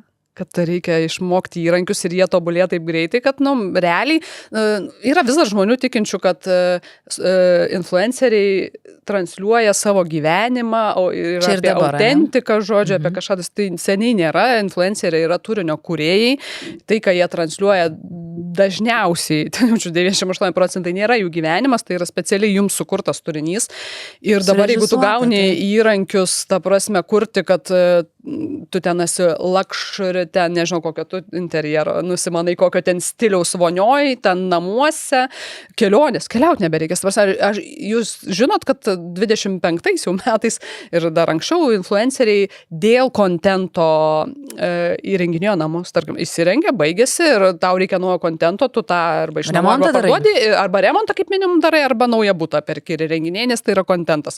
Yra influencerių, kurie dėl kontento... Čia Lietuvoje ar bendrai? kalbi? Jo, Lietuvoj? tai kad ne Lietuvoje, tai čia nėra klausimo. Jo, apie Lietuvą įdomiau, kas Lietuvoj. Lietuvoje yra, kurie dėl to įrenginėja namus. Lietuvoje aš duočiau nukirst ranką ir abi, kad yra influencerių, kurie dėl kontento apsiženio ir dėl kontento pagimdė vaikus. Aš jums tą galiu garantuoti. Ir labai dažnai dėl kontento turbūt dažniausiai yra daroma kelionės. Tai jūs įsivaizduokit, dabar keliauti niekur nereikės, nes tu visur įsipaišysi ir video, ir nuotraukas, kokio nori, kur nori, Maldyvose, Balyje ir taip toliau. Tai realiai aš jau suprantu, kad, kaip aš sakau, užsiprenumeravau rimtų žurnalų kitiem metam, nes man jau yra enough. Bet reikia tiesiog unfollowint ir viskas, ir unfollowini visą tą kontentą. Man yra tiesiog enough. Arba jeigu ten seki ir toliau žiūri ir tiki, tai čia gal irgi toks pabėgimas, žinai, kažkoks, tai man atrodo, kad, sakau, tas mygtukas unfollow yra tiesiog fantastiškas, supranti, reikia jį daugiau naudoti ir mažiau reikės prenumeruoti sudėtingų žurnalų, kaip suprasti, ar influencerė dabar tikrai sėdi Maldyvose, ar neįsėdi geriausiu atveju ten kur nors, žinai, prie Trakų ežero. Ir tam supranti. Tai, gerai, bet įdomu iš tikrųjų, kaip čia į ką visą tai veda, bet toksai, kad kelio atgal nebėra, tai turbūt dėl to sutarėm, ar ne, vienpusiškai. O tu žinai metų žodį, kokį išrinko? Metų žodį? Lietuvišką? Jau išrinko? Ne lietuvišką. Ten, man atrodo, žinok, tų rinkimų ne vienas yra, bet vienas iš metų žodžių yra slop. Ką reiškia? Tai metų žodžių buvo išrinktas, ten keli šiaip yra rinkikai, bet vienas iš tų buvo, kur išrinko metų žodžių žodį slop. Tai žodis slop reiškia žemos kokybės skaitmeninis turinys sukurtas naudojant dirbtinį intelektą. Tai mes tose slopose 26, man atrodo, ir murgdysimės. O aš tada romantiškiai užbaigsiu. Aš 2026 spalvą žinau, kokia išrinkta. Žinai, kad visą laiką, ar ne, yra renkama spalva. Taip. Ir būtinai visą laiką, aišku, turi kokią nors spalva, tai kaip spalva, bet visą laiką būna koks nors pavadinimas. Ne tai, kad ten koks nors balta, ten kažkokia, ten gelsva, kažkokia ten, ar ten raudona. Ne, tai yra debesų šokėja, cloud dancer. Ar žinai, kokia tai spalva? Aš, mačiau, jin kažkas kaip ta pagalvė tokia. Jin yra švelniai balta, simbolizuojanti ramybę.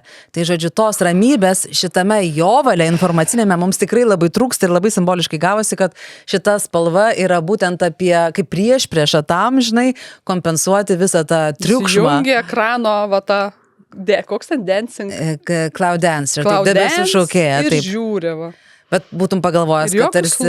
Taip, būtum pagalvojęs kažkaip tik cloud dancer, kažkodėl aš apie dangų ir žydrą, bet juk debesis yra balkšvas. Taip, tik tai aš vėl pagalvojau, grįžtant truputėlį į tą mūsų pokalbį su mūsų praeito podcasto stiliste, mūsų pašnekovė, ar ne, Milda, kad apie tą bež spalvą, kuri čia, žinai, buvo, kur save rengia, kur vaiką rengia, o visi to balto tokio gimio, kur ar drabužis yra, ar nėra, nesuprasi, toks vienodo visi atspalvio. Tai pagalvojau, kad mums ta balkšva tokia kreminė, tai turbūt irgi ne mūsų gymių spalva. Bet aš ją taip mėgstu. Gerai, bet tebūnė. Žodžiu, svarbiausia, kad ramybė. Tai ramybės visiems. Tai šiandien pas mus svečiuose yra Metodija Vidūnaitė, edukatorė, lakių ekspertė, vedanti kūrybinio konstravimo būrelius ir užsiėmimus ugdymo įstaigose ir įvairiuose renginiuose ir visokiausiose parodose ir turbūt su konstravimo užsiėmimais apvažiavusi visą Lietuvą, turbūt galima sakyti nuo Vilniaus iki Palangos ir visus pakampius, pakampėlius ir kas knygų mugėse yra etatiniai lankytojai, tai Metodija tikrai turėjot sutikti jau ten kažkur prie tų įdomių japoniškų konstruktorių. Tai štai ir mūsų naujų metų svečias. Mes su Metodija susitikom pakalbėti apie tai, kaip galima per konstravimą, per kūrybinį konstravimą atskleisti vaikų polinkius ir vaikų talentus. Taip, labą dieną. Sveiki, Metodija.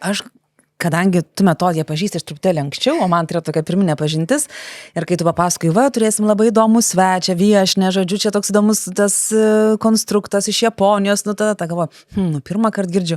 Ir tada mes susitinkam studijoje ir aš pamatau tą konstruktorių ir man toks, kaip iškyla kažkoks prisiminimas iš mano praeities, kai dar vaikas buvo žymiai mažesnis, dabar jam link 16, kad aš žinau, aš pažįstu šitą gėrį, kad turėjom irgi net iškilo spalva ir net personažas, dinozauras, mėlynas ir galvoju, gerai, laiku tada su tuo konstruktoriu jau reiškia į vaiko įsiliejau kūrybiškumą ir dabar sau tiesiog tokį vidinį kažkokį džiaugsmą pajutau.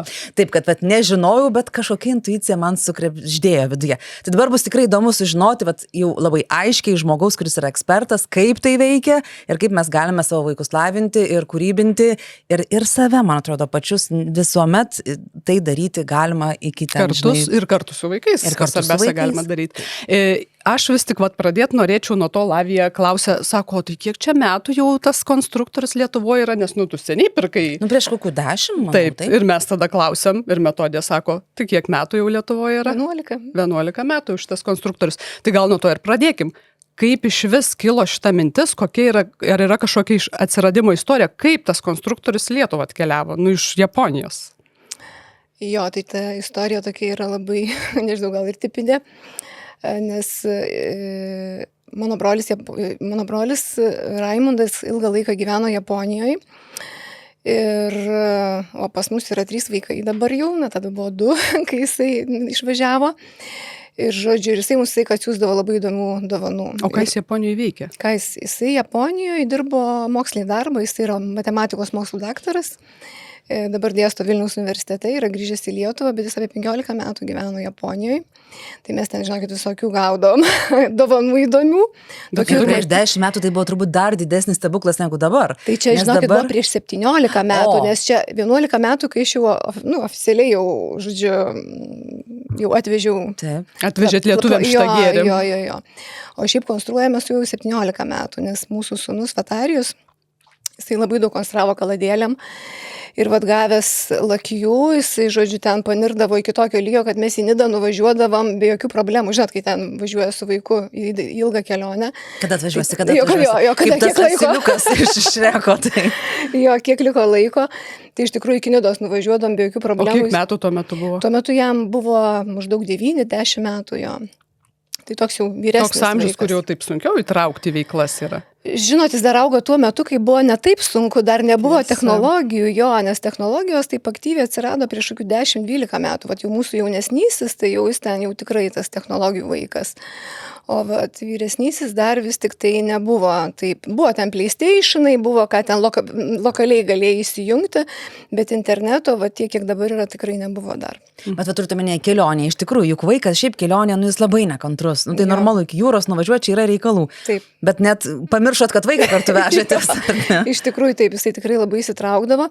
Ir kas skyrėsi nuo kaladėlių, tarkim, tai jisai labai daug konstruodavo pagal schemas su kaladėlėm, o su lakiu jis pradėjo pats kurti, ta prasme, visokiausius kūrinius. Ir tas įsitraukimo laikas labai ilgas būdavo, tarkim, kai gaudavo ten kažkokį Lego didelį rinkinį, tai ten eidavom visi konstruoti, žodžiu, padėti, pagelbėti. Kartais reikėjo, priklausomai nuo sudėtingumo, ką reikėdavo. O su lakiu jisai pats ten galvodavo, pats sugalvodavo, ką padaryti. Ir tas mane labiausiai gal ir užkabino. Kad tas skirtumas toks. Jo, skirtumas. Ir man labai patiko tas pats principas. Kaladėlės tai liupi, ten reikia dėti, spausti, traukti. O šitas konstruktorius labai smagiai jungiasi. Ir tas tai toks garsas 2D principu, ar ne? Jis 2D ir 3D yra galima padaryti. Jo, ir taip galima padaryti. Tai tas ir užkabino, kad... Ir dar vienas dalykas, koks buvo svarbus, kai atvažiuodavo, pavyzdžiui, draugai ir mes susėsdavom konstruoti visi, tai visų lygių vaikai gaudavo ką veikti. Ta prasme, nes yra tokie kaip ir 4 pagrindiniai lygiai. Šitam konstruktorium gali ir paprastą plokščią dėti, ir nesudėtingą erdvinį, ir sudėtingesnį, ir po to jau su visokiais priedais jau daryti. Tai bet pačios detalės yra ne kaladėlio, o kaip plokščia. Jo, plokščia, jo. Ir juos jungimas, gaila neturiu dabar po ranka, bet iš tikrųjų taip pat jungimas vyksta pirštais, su tais pirštais, su kuriais vaikas iš principo rašo. Ta motorika smulkioji tokia labai įdarbinama. Jo, tai čia jau po to atsirado, tai žinome, kad čia dar ir pirštai super dirba, bet pats tas pirminis toksai buvo, kad iš tikrųjų visi turim ką veikti. Tai reiškia, nuo mažiausio iki didžiausio ir visi kartu gali kažkokią tais veiklą užsimbendrą. Taip, galima net ir komandinės užduotis daryti. Aš tai žinau, kad žmonės lygina, esu girdėjus ir man atrodo, gal nežinau, ar iš jūsų ar ne iš jūsų, kad žmonės lygina konstravimą kaip Semko gliaudimą, nes tas toksai saulėgrąžų kalbininkė. Nauji metai, nauji iššūkiai.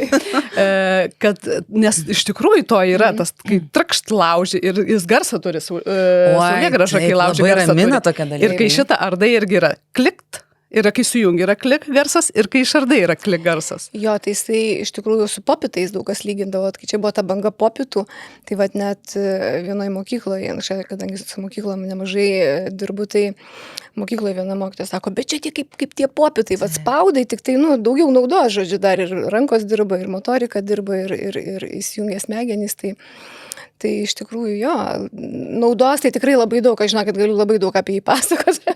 Bet tai reiškia, jūsų mokslininkas brolis jums savo mokslininko akim nužiūrėjęs, jau, tai čia turbūt ne pirma dovana iš Japonijos nebuvo taip, kad jis nuvažiavo ir iškart pataikė. Ne, jis, žinokit, aš tai iš vis pamačiau, Arijai buvo padovanotas toks nedidukas rinkinys, po to kažkokia, jau jie ten kažkaip susidarė, kad, žodžiu, jau Arijai labai patiko ir jis tada gavo tokią didelę dėžę, ar kalėdoms, ar naujiems metams, nepamenu.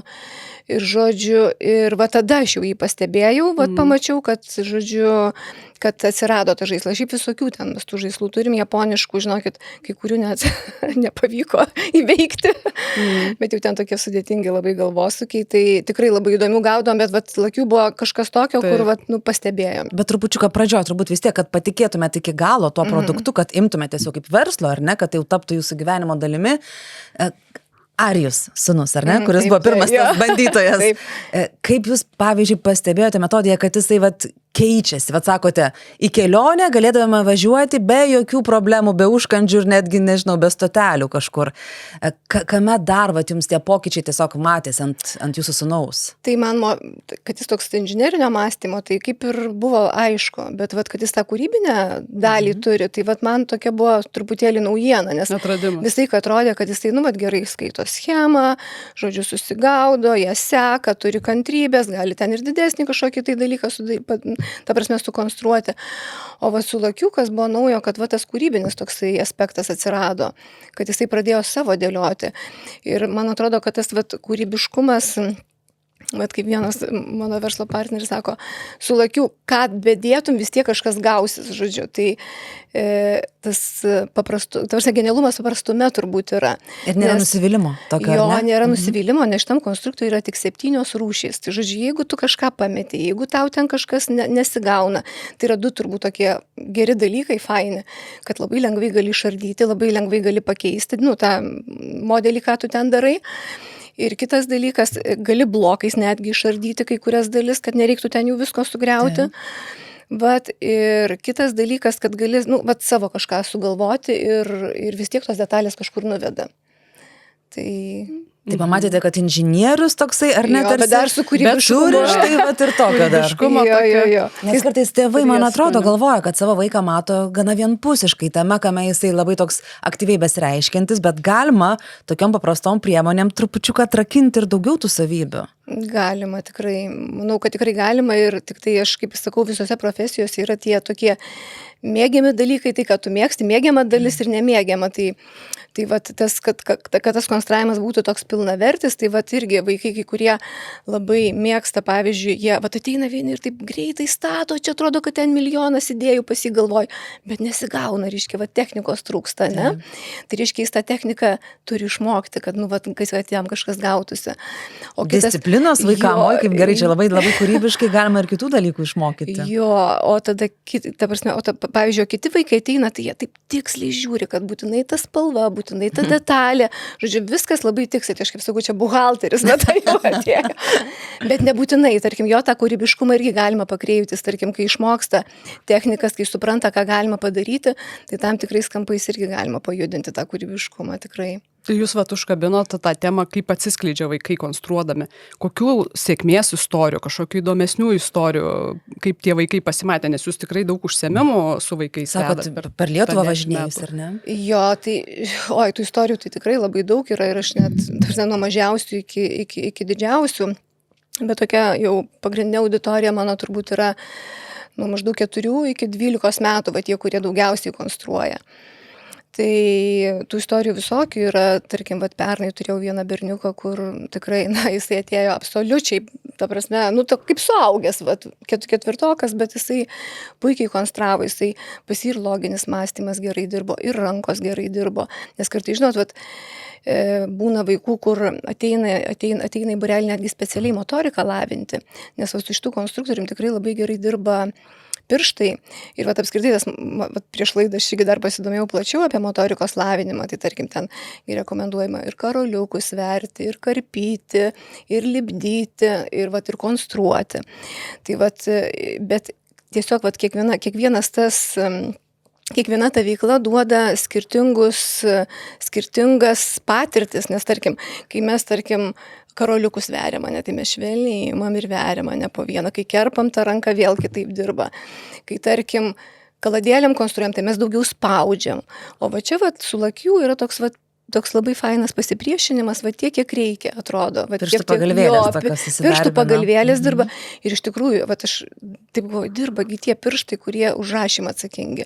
Nes rašymo įgūdžiai, tai nuo ko prasideda rašymui, reikia stiprios rankos. Ir tą ranką reikia valdyti.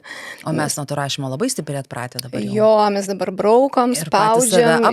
Ką aš norėjau sakyti, kad jeigu taip lyginti šiuolaikinius vaikus, kurie dabar auga ir su ankstesnių kartų vaikai, taigi ankstesnių kartų vaikai, tame tarpe ir mes, ir jūs metodėje mes daugiau žaidėm su, daugiau žaidimų, kur pirštai buvo pajungti, kaip sakai, lipdėm, karpėm, kažką vėrėm, konstravom, kai dabar dalį to laiko užima planšetė, kur tu dar nebūtinai spaudai, kur tu tik tais gal sėdi ir žiūri, ir tie vaikai... Pirštas pabrauko pirmin atgal. Tie šiuolaikiniai vaikai kaip ir gauna mažiau tos veiklos pirštais.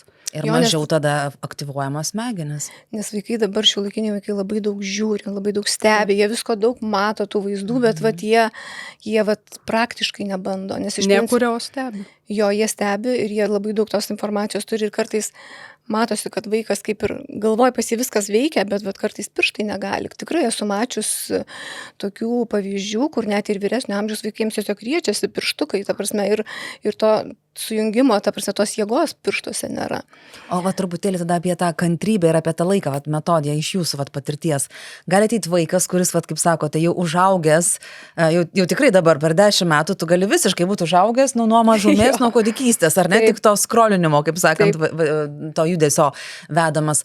Kiek reikia trupučiuką nepamesti to pradinio tokio, nesiseka, pirštai neklauso.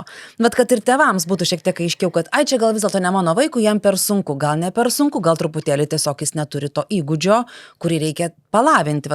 Kaip jūs pastebit? Savaitėlę, daugiau, mažiau? Tai aišku labai priklauso nuo vaiko startinių pozicijų, bet gera žinia ta, kad tikrai tą galima lavinti. Ir konstravimas tai yra iš principo procesas. Ta prasme, ten nebūtinai tą dinozaurą padaryti labai didelį ten ar kažkokį tai didelį kūrinį sukurti, bet svarbu pabūti tam procese su vaiku. Ir kaip, ką galima pamatyti su savo vaiku, aišku, šiek tiek gal reikia žinių, aš irgi ne iš karto pradėjau matyti, kai pradėjau vesti edukacijas, ne iš karto pradėjau matyti vaikus, bet dabar iš principo matosi ir tas progresas, ir matosi, gali pamatyti, pavyzdžiui, duodu visai vaikų grupiai duodu statyti namą. Tai kas vyksta, ne? Vienas ten labai atidžiai žiūri, kaip ir sakiau, detalė po detalės, jis toks tiksliukas, pas jį gerai dirba, ta prasme, sekimas, kaip jisai seka instrukciją. Tai reiškia, pagal instrukciją jisai puikiai padarys, kaip darbegi ten rašo visi instrukcijas, kaip kam ką daryti, tai pagal instrukciją jisai padarys. Kitas pasižiūri tą instrukciją, supratau. Ir jis ten bando jau kažką savo. Ir jam nebūtinai gaunasi, bet jisai jau bando savo kažkokią idėją, ta prasme, pastatyti. Trečias pradeda statyti, žiūri, nesigauna ir tada ardo. Ir tas ardymas, vėl iš to ardymo, kiek daug galima pamatyti. Pavyzdžiui, kaip vaikas reaguoja, kokia jo savireguliacija yra, kaip jisai reaguoja. Tai vienas vaikas tyliai gali verkti ir net neprašyti pagalbos, kitas prašo pagalbos. Trečias sugriauna, susinervuoja ir sako nesąmonė. Tai yra visokių vaikų. Tai vat iš to labai galima pamatyti, bet tai nereiškia, tai visos tos situacijos yra geros, bet čia vat galbūt gali būti signalas, kur vat reikia padirbti tėvams. Nes aš jeigu pamatau, pavyzdžiui, 5 metų vaiką ir jisai negali sujungti lakių detalių, tai vat aš galvočiau, kad čia jau yra signalas vaikams, tėvams. Kreiptis į specialistus ir ieškoti. Galbūt jo, vat pasižiūrėti, vat jo, kas yra. Arba tiesiog lavinti, bent jau užsimtina. Na taip, aš aišku, žinot, kalbu apie vaikus, kuriems, nediagnozuota niekas apie tuos. Bet čia gal yra nebloga, iš tikrųjų visai neblogos indikacijos, kažką pamatyti vaikų. Ir gal pasigilinti, gal iš tikrųjų tas toks pirmas ženklas, kad kažkur tam vaikui tos pagalbos reikia ir daugiau. Aš dar noriu paklausti, man apskritai ta Japonija, aišku, tokia be galo patraukli, masinanti šalis, bet to pačiu man yra kita planeta dėl daugelio dalykų, ar ne?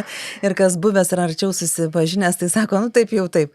Tai va tas, kame va tas japoniškumas va pasireiškia šitame konstrukte, va tame like you, ar jeigu aš teisingai like you.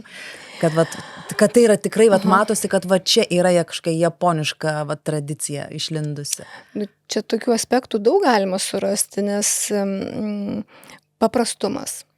Vat japonai, iš tikrųjų, aš jų tikrai nesu vienais japonais dirbu, tai kas kartais mane erzina, bet iš kitos pusės turbūt tai yra vat jų stiprybė, kad jie vis tik tai kažkaip sugeba susifokusuoti į esminius dalykus. Ir vat, tarkim, lakių yra tik 7 rūšys detalių, vat, kaip ir sakiau, ir jis iš tikrųjų paprastas yra. Aišku, nu, kaip ir kiekvienam dalykui reikia tam tikro, na, kaip sakyti, įėjimo, susipažinimo, su daiktu, bet tas pats pirmas lygis tikrai labai paprastas, kaip puzlę, tiesiog tu dėlioji, jungi ir džiaugiesi, žodžiu. Tai tas vat paprastumas man labai patinka. Tada... O tai iš tikrųjų labai teisingai tokia analogija, ar ne, kaip puzlė. Aha, jo. Tas detalės primena, tik tai puzlės tu 3D nesudėsi, ar ne? Tu dėdi tik tai tokį paveiksliuką plokščią. Yra 3D, žinau. Yra? Tai yra 3D, jo. Nes o čia galima dėti. Taip, galima ir paveikslus, netgi mes būreliuose ir paveikslus su vaikais dėliojam. Tai galima ir 2D, ir 3D dėti. Tada... Tai tas paprastumas, minimalizmas, tas toksai japoniškas. Minimalizmas. Tada, vat, kaip ir pats kūrėjas, ir mes tą istoriją esame aprašę ir pas save tinklapį. Tai pavyzdžiui, kaladėlis yra plyta ant plytos statymo principas, o čia yra atspindėta japoniška senoji architektūra, ta vat rastinė, kai mes jungiam šonu, ne plyta ant plytą statoma šonu. Tada iš origamio yra paimtas kvadratas ir trikampis, nes mes kai lankstom popierių irgi per kvadratą trikampį visas lankstymas vyksta. O origami yra japonų menas. Taip. Tai tokie atrodo paprasti dalykai ir dar ten tokia sunkiausiai veikiama dalis yra ir vaikams, ir suaugusiems, kurie su lakiu pradeda, tai yra tas bukas kampas, tas toks apvalus, ne? Tai su tuo kampu, kūrėjas norėjo spindėti udon makaronų tą formą, žodžiu. Tai ta istorija, jis yra paėmęs ir dar tas... Toks ir fenkšų, tada čia gaunasi ir jau ta tradicija. Ir dar jie netgi japonai yra įpynę į visą istoriją sukūrimo, pats kūrėjas sako, kad jisai iš Edo periodo yra paėmęs tą pakartotinio daiktų naudojimo filosofiją, nes kai Edo periodu labai trūko daiktų Japonijoje, tai Japonės ten sugalvodavo, pavyzdžiui, kaip iš kimono kažkokios detalės papuošti pagalvėlę, ten staltiesėlę padaryti ir taip toliau. Žodžiu, tą patį daiktą panaudodavo daug kur.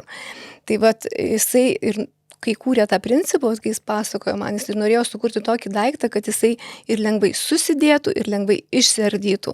Tai kad vaikai tikrai nemėgsta labai ardyti ir namie turbūt čia tą patį visi žino, nori tą, ką susikonstravo, tai pasidėti. Bet aš tai, ką sakau, geriau nufotografuokit, palikit ten, galit nuotrauką padaryti, nuotraukų kažkokią tai seriją, ką jis yra sukonstravęs, bet įdarbinkit tas detalės. Nes... Kad jos nedulkėtų, žodžiu. Jo, kad jos nedulkėtų, nes aš ką norėjau dar pasakyti, iš tikrųjų, marketinginė prasme tas toks gal aspektas nėra stiprus, bet iš tikrųjų tas pačias detalės galim panaudoti labai daug kartų. Ir jeigu vaikas turi apie 1000-2000 detalių, tai iš jų galima jau tiek padaryti, tikrai labai daug. Bet tai tėvams tai čia labai smagu, kad tai tu žinai taip, kad tas yra, amžinas tada, ar ne, konstruktas dar gali paveldėti realiai vieni iš kitų, dalintis, keistis ir panašiai. Taip. Aš esu dar vieną pastebėjus irgi tokį dalyką, kas irgi į Japoniją, kaip Japonija įkvėpė, kad būtent tokie tie konstruktoriai yra. Ir tarp kitko aš pastebėjau per tokią labai blogą patirtį.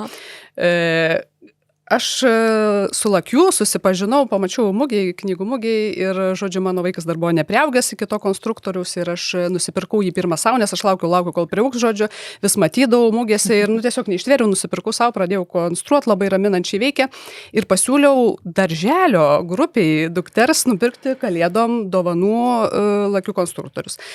Kaip žinom, darželio grupėm perka nebrangius tokius rinkinukus, žodžiu, ir užsakė. Ir ateina tai jau šventės diena, išdalina tiem vaikam ir išeina kitos grupės vaikai su Lego rinkiniais. O jau mūsų grupė su tais Lakių ir mamas komentuoja.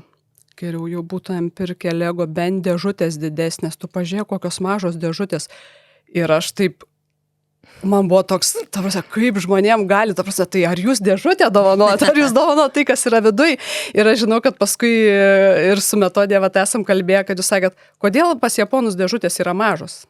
Todėl, jie nepardavinėja oro. Kodėl jie nepardavinėja oro? Na, tai pas japonus yra maži namai. Ta prasme, tikrai, kas yra Japonijai buvę, tai turbūt žino, kad viešbučiuose tik tai pusė žingsnio aplink lovą yra. Tai pas juos yra iš tikrųjų nedaug vietos, ypač tuose didžiuosiuose miestuose ir jie tiesiog taupo gamtą. Aš kai japonų paprašiau, siunčiau palyginimą, sakau, duokit man didesnės dėžutės. Nes mes europiečiai norim, mums reikia mokam pinigus už kažką. Tai dėžė reikia, kad didelė nes tarkim, ir šitam rinkinį yra 400 detalių, ne? Ir gali būti, pavyzdžiui, 200 detalių ir kaina, dydis dėžutės toks pats, bet kaina gali dvigubai skirtis beveik. O jeigu nori kažkam dovaną padovanoti, supakuoti, maža. Jo, maža. Bet čia iš tikrųjų apie tą seną posakį, ar ne, kad apie tas mažiau yra daugiau ir apie tą kokybę irgi. Tarp kitko, mes vis paminim Lego, jokiais būdais nenorim nieko supriešinti, aš labai myliu Lego. Taip. Tiesiog kiekvienas daiktas daro savo gerą darbą ir mes esame dabar šiame pokalbėje būtent su japonišku konstruktu, nes jis yra dar kitoks, ar ne, tai yra tokie viens kitą papildantis dalykai. Tai vat tikrai, nes vis paminim, tai tiesiog noriu pasakyti iš tokio paprasto korektiškumo, aš labai myliu Lego, myli mano vaikas, bet lygiai taip pat štai dar viena didžioji meilė yra šis japoniškas išradimas. O pačiam konstruktui, kiek jam yra metų, kad Lietuvoje jis yra apie 30. Jo. Tai jau, žodžiu, yra užaugusių vaikų ne viena karta su juo. Japonijoje taip, jo, jau yra užaugę ir Japonijoje, Azijos šalyse tai jis labai sparčiai populiarėja, nes japonai labai didelį dėmesį skiria būtent tam aplinkiniams savo rinkoms ir jie ten labai daug dirba. Ir jeigu jie kažką gero turi japonai, tai žinau, kad jie ir saugo. Jie labai nesišvaisto ir labai nesistengia daug eksportuoti, nes jiems yra svarbu, kad tuos gerus produktus įsisavintų visų pirma jų pačių žmonės, vaikai, jų rinka. Tai japonai pas save nuo pat pradžių įkūrimo jie turi Lakių Art Festival, tai reiškia turi festivalį, kuriame galima dalyvauti. Tik tai tiek, kad ten pagrindinė idėja yra, kad ne pagal instrukciją sukurti darbai yra vertinami tam konkurse, o yra sukuriami. Ta prasme, esmė yra sukurti kažką iš Lakių. Tai ten tikrai labai įspūdingi darbai, galite pasidairyti oficialiam jų puslapyje ir šiaip internete yra labai daug japonų kūrėjų, kurie tiesiog kūrė ir dalinasi, ką galima padaryti iš Lakių. Tai ten yra kaip įsivaizduoju, pavyzdžiui, kaip ledo skulptūros, smėlio skulptūros, čia tokio dydžio, tokio mastelio? Jo, galima yra ir tokių, ir yra ir žmogaus dydžio sukurtų, tikrai įspūdingų, labai yra ir paveikslų, ir visokio formato tikrai. Tai ir įvairiausių temų. Ir netgi šitą konkursą mes ir Lietuvoje turim, tik tai daug mažesnių vardų ir vadinam Lakių kūrybinio konstravimo konkursas. Tai vat, jeigu vaikai kažką savo sukuria, tai tikrai galima atsiųsti, nes kaip ir sakiau, vat, konstravimas turi keletą tų etapų tokių. Tai vat, viena dalis yra, kai vaikas mokosi sekti schemą ir skaityti ją. Tada, kai jūs išmoksta, supranta pačią logiką ir techniką, tada jau gali savo kurti kažką kokybiško. Nes tam, kad tarkim tas stačias figūras ir kubelius, tai mes visi mokam daryti, bet sudėtingesniems reikia šiek tiek žinių, ta prasme. Tai tas vat, kūrybinis procesas tikrai ir būreliuose, vat, aš vaikus skatinu, kad jau kur matau, kad vaikas gali, tai sakau, tu sudalyvau konkursą, vat, kažką įdomaus sukonstruokti ir temas pagalvojam. Ir Lietuvoje yra įspūdingų kūrinių sukurta, vat, ypatingai pernai metų konkursai buvo tikrai labai tokie turtingi kūriniais. Kad mes jau sėdim suaugusių moterų klube, tai man čia nuo savęs labai yra smalsu ir kai tu pasakai apie tų detalių, tą tokį trakšt ar klik, kaip čia pavadinti, ir ardant, ir dedant. Tai yra iš tikrųjų turbūt drąsiai galėtume rekomenduoti bet kuriai suaugusiai moteriai. Labai gerai vaikui ar anūkui, ar ne, padovanoti, tai yra be galo didžiulė dovana, investicija tiesiog į savo vaiko kūrybiškumą arba atskleidimą, pavyzdžiui, kažkokių gabumų, arba, kaip kalbėjom, galbūt ir netgi trūkumų, kuriuos galime pataisyti jau kitų specialistų pagalba pasitelkus. Bet vat, mums, moteriams, tokiam nusiraminimui kažkokiam, nežinau, prie japoniškos, pavyzdžiui, arbatos puodelio, padėlioti tą konstruktą. Metodija pati, jūs mėgstat? Aš tai kasdien dėlioju, tai ir labai džiaugiuosi, nes motorika dirba, galvoju, gal ilgiau išsilaikys, kai jau amžėsiu, jau amžėju, aišku. Ir aš tai sakyčiau, kad čia labai geras užsiėmimas ne tik rankoms, bet ir smegenims ir toks prasmingas, nes pas mane tikrai, kadangi dažnai važinėjau ir po renginius, tai ateina močiutės ir perka ir sako, čia bus tik pas mane ir aš čia su anūku konstruosiu. Ir netgi turėjau labai konkretų pavyzdį, kalėdams viena mano draugė jau yra močiutė ir jos anūkui suėjo 3 metai ir jis sako, man reikia dovanos, bet sakau, aš nelabai ką turiu, sakau, dar nuo 3 lakių galima bandyti, bet taip nuo 4 garantuotai, bet nuo 3 dar taip atsargiai. Ir jinai nupirko tą patį mažiausią startinį rinkinuką, ne patį mažiausią, bet startinį populiariausią rinkinuką. Ir jinai man tarpušventis skambina, sako, mums reikia daugiau detalių. Sakau, bet tai kiek jam metų? 3 metai, sako, bet mes suradom labai gerą procesą. Sako, pirmas dalykas, mes spalvas mokomės, sako, aš jam sakau, duok raudoną kvadratą, formas mokomės. Ir sako, jis man duoda, aš dedu. Tada jam ten kažkiek pavyksta sujungti. Ir sako, mes jau ten visus tuos piešinukus sukonstravom. Tai dabar, sako, mums reikia daugiau detalių.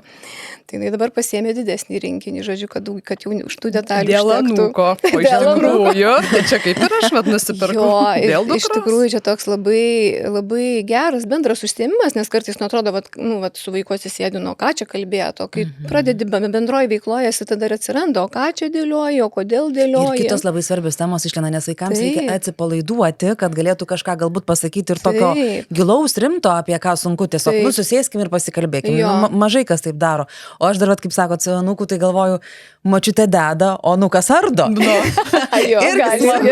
Nes ardyti lengviau negu dėti. Taip ardyti, ką čia tik tokios gal kaip ir jėgos reikia. Tai čia močiutės gali užkeisti kryžiažodžius į konstravimą ir truputėlį veiklą paįvairinti.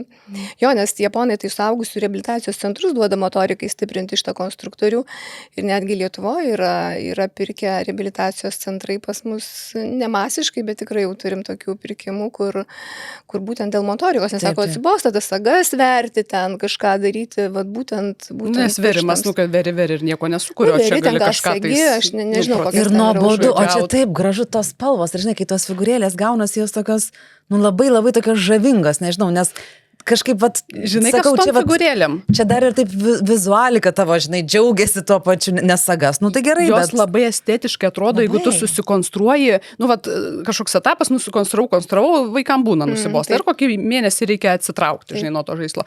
Tai bent jau mano dukra būdavo sukonstruoja kažką ir pastatai lentyno ir jis taip japoniškai, estetiškai gražus daiktas, kur tu gali, nežinau, tenais vilką, gėlėm, mašiną, krokodilą susikonstruoti ir pasistatyti. Ir tai bus irgi puošmena lentynos.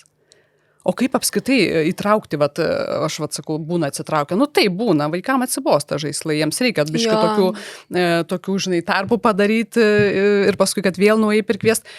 Kokių tų technikų jūs žinot, kaip tos vaikus į tą konstravimą įtraukti? Nes čia turbūt yra didžiausia bėda šiais laikais, visi nori ekraną žiūrėti. Taip, aš galvoju, man edukacijose tikrai nesudėtinga įtraukti, nes toj mokyklinėje aplinkoje tai tikrai vaikai, realiai konstruoja 100%, retai kas sakyt, pasako, kad ten nenori, tai čia iš viso labai labai retas atvejis.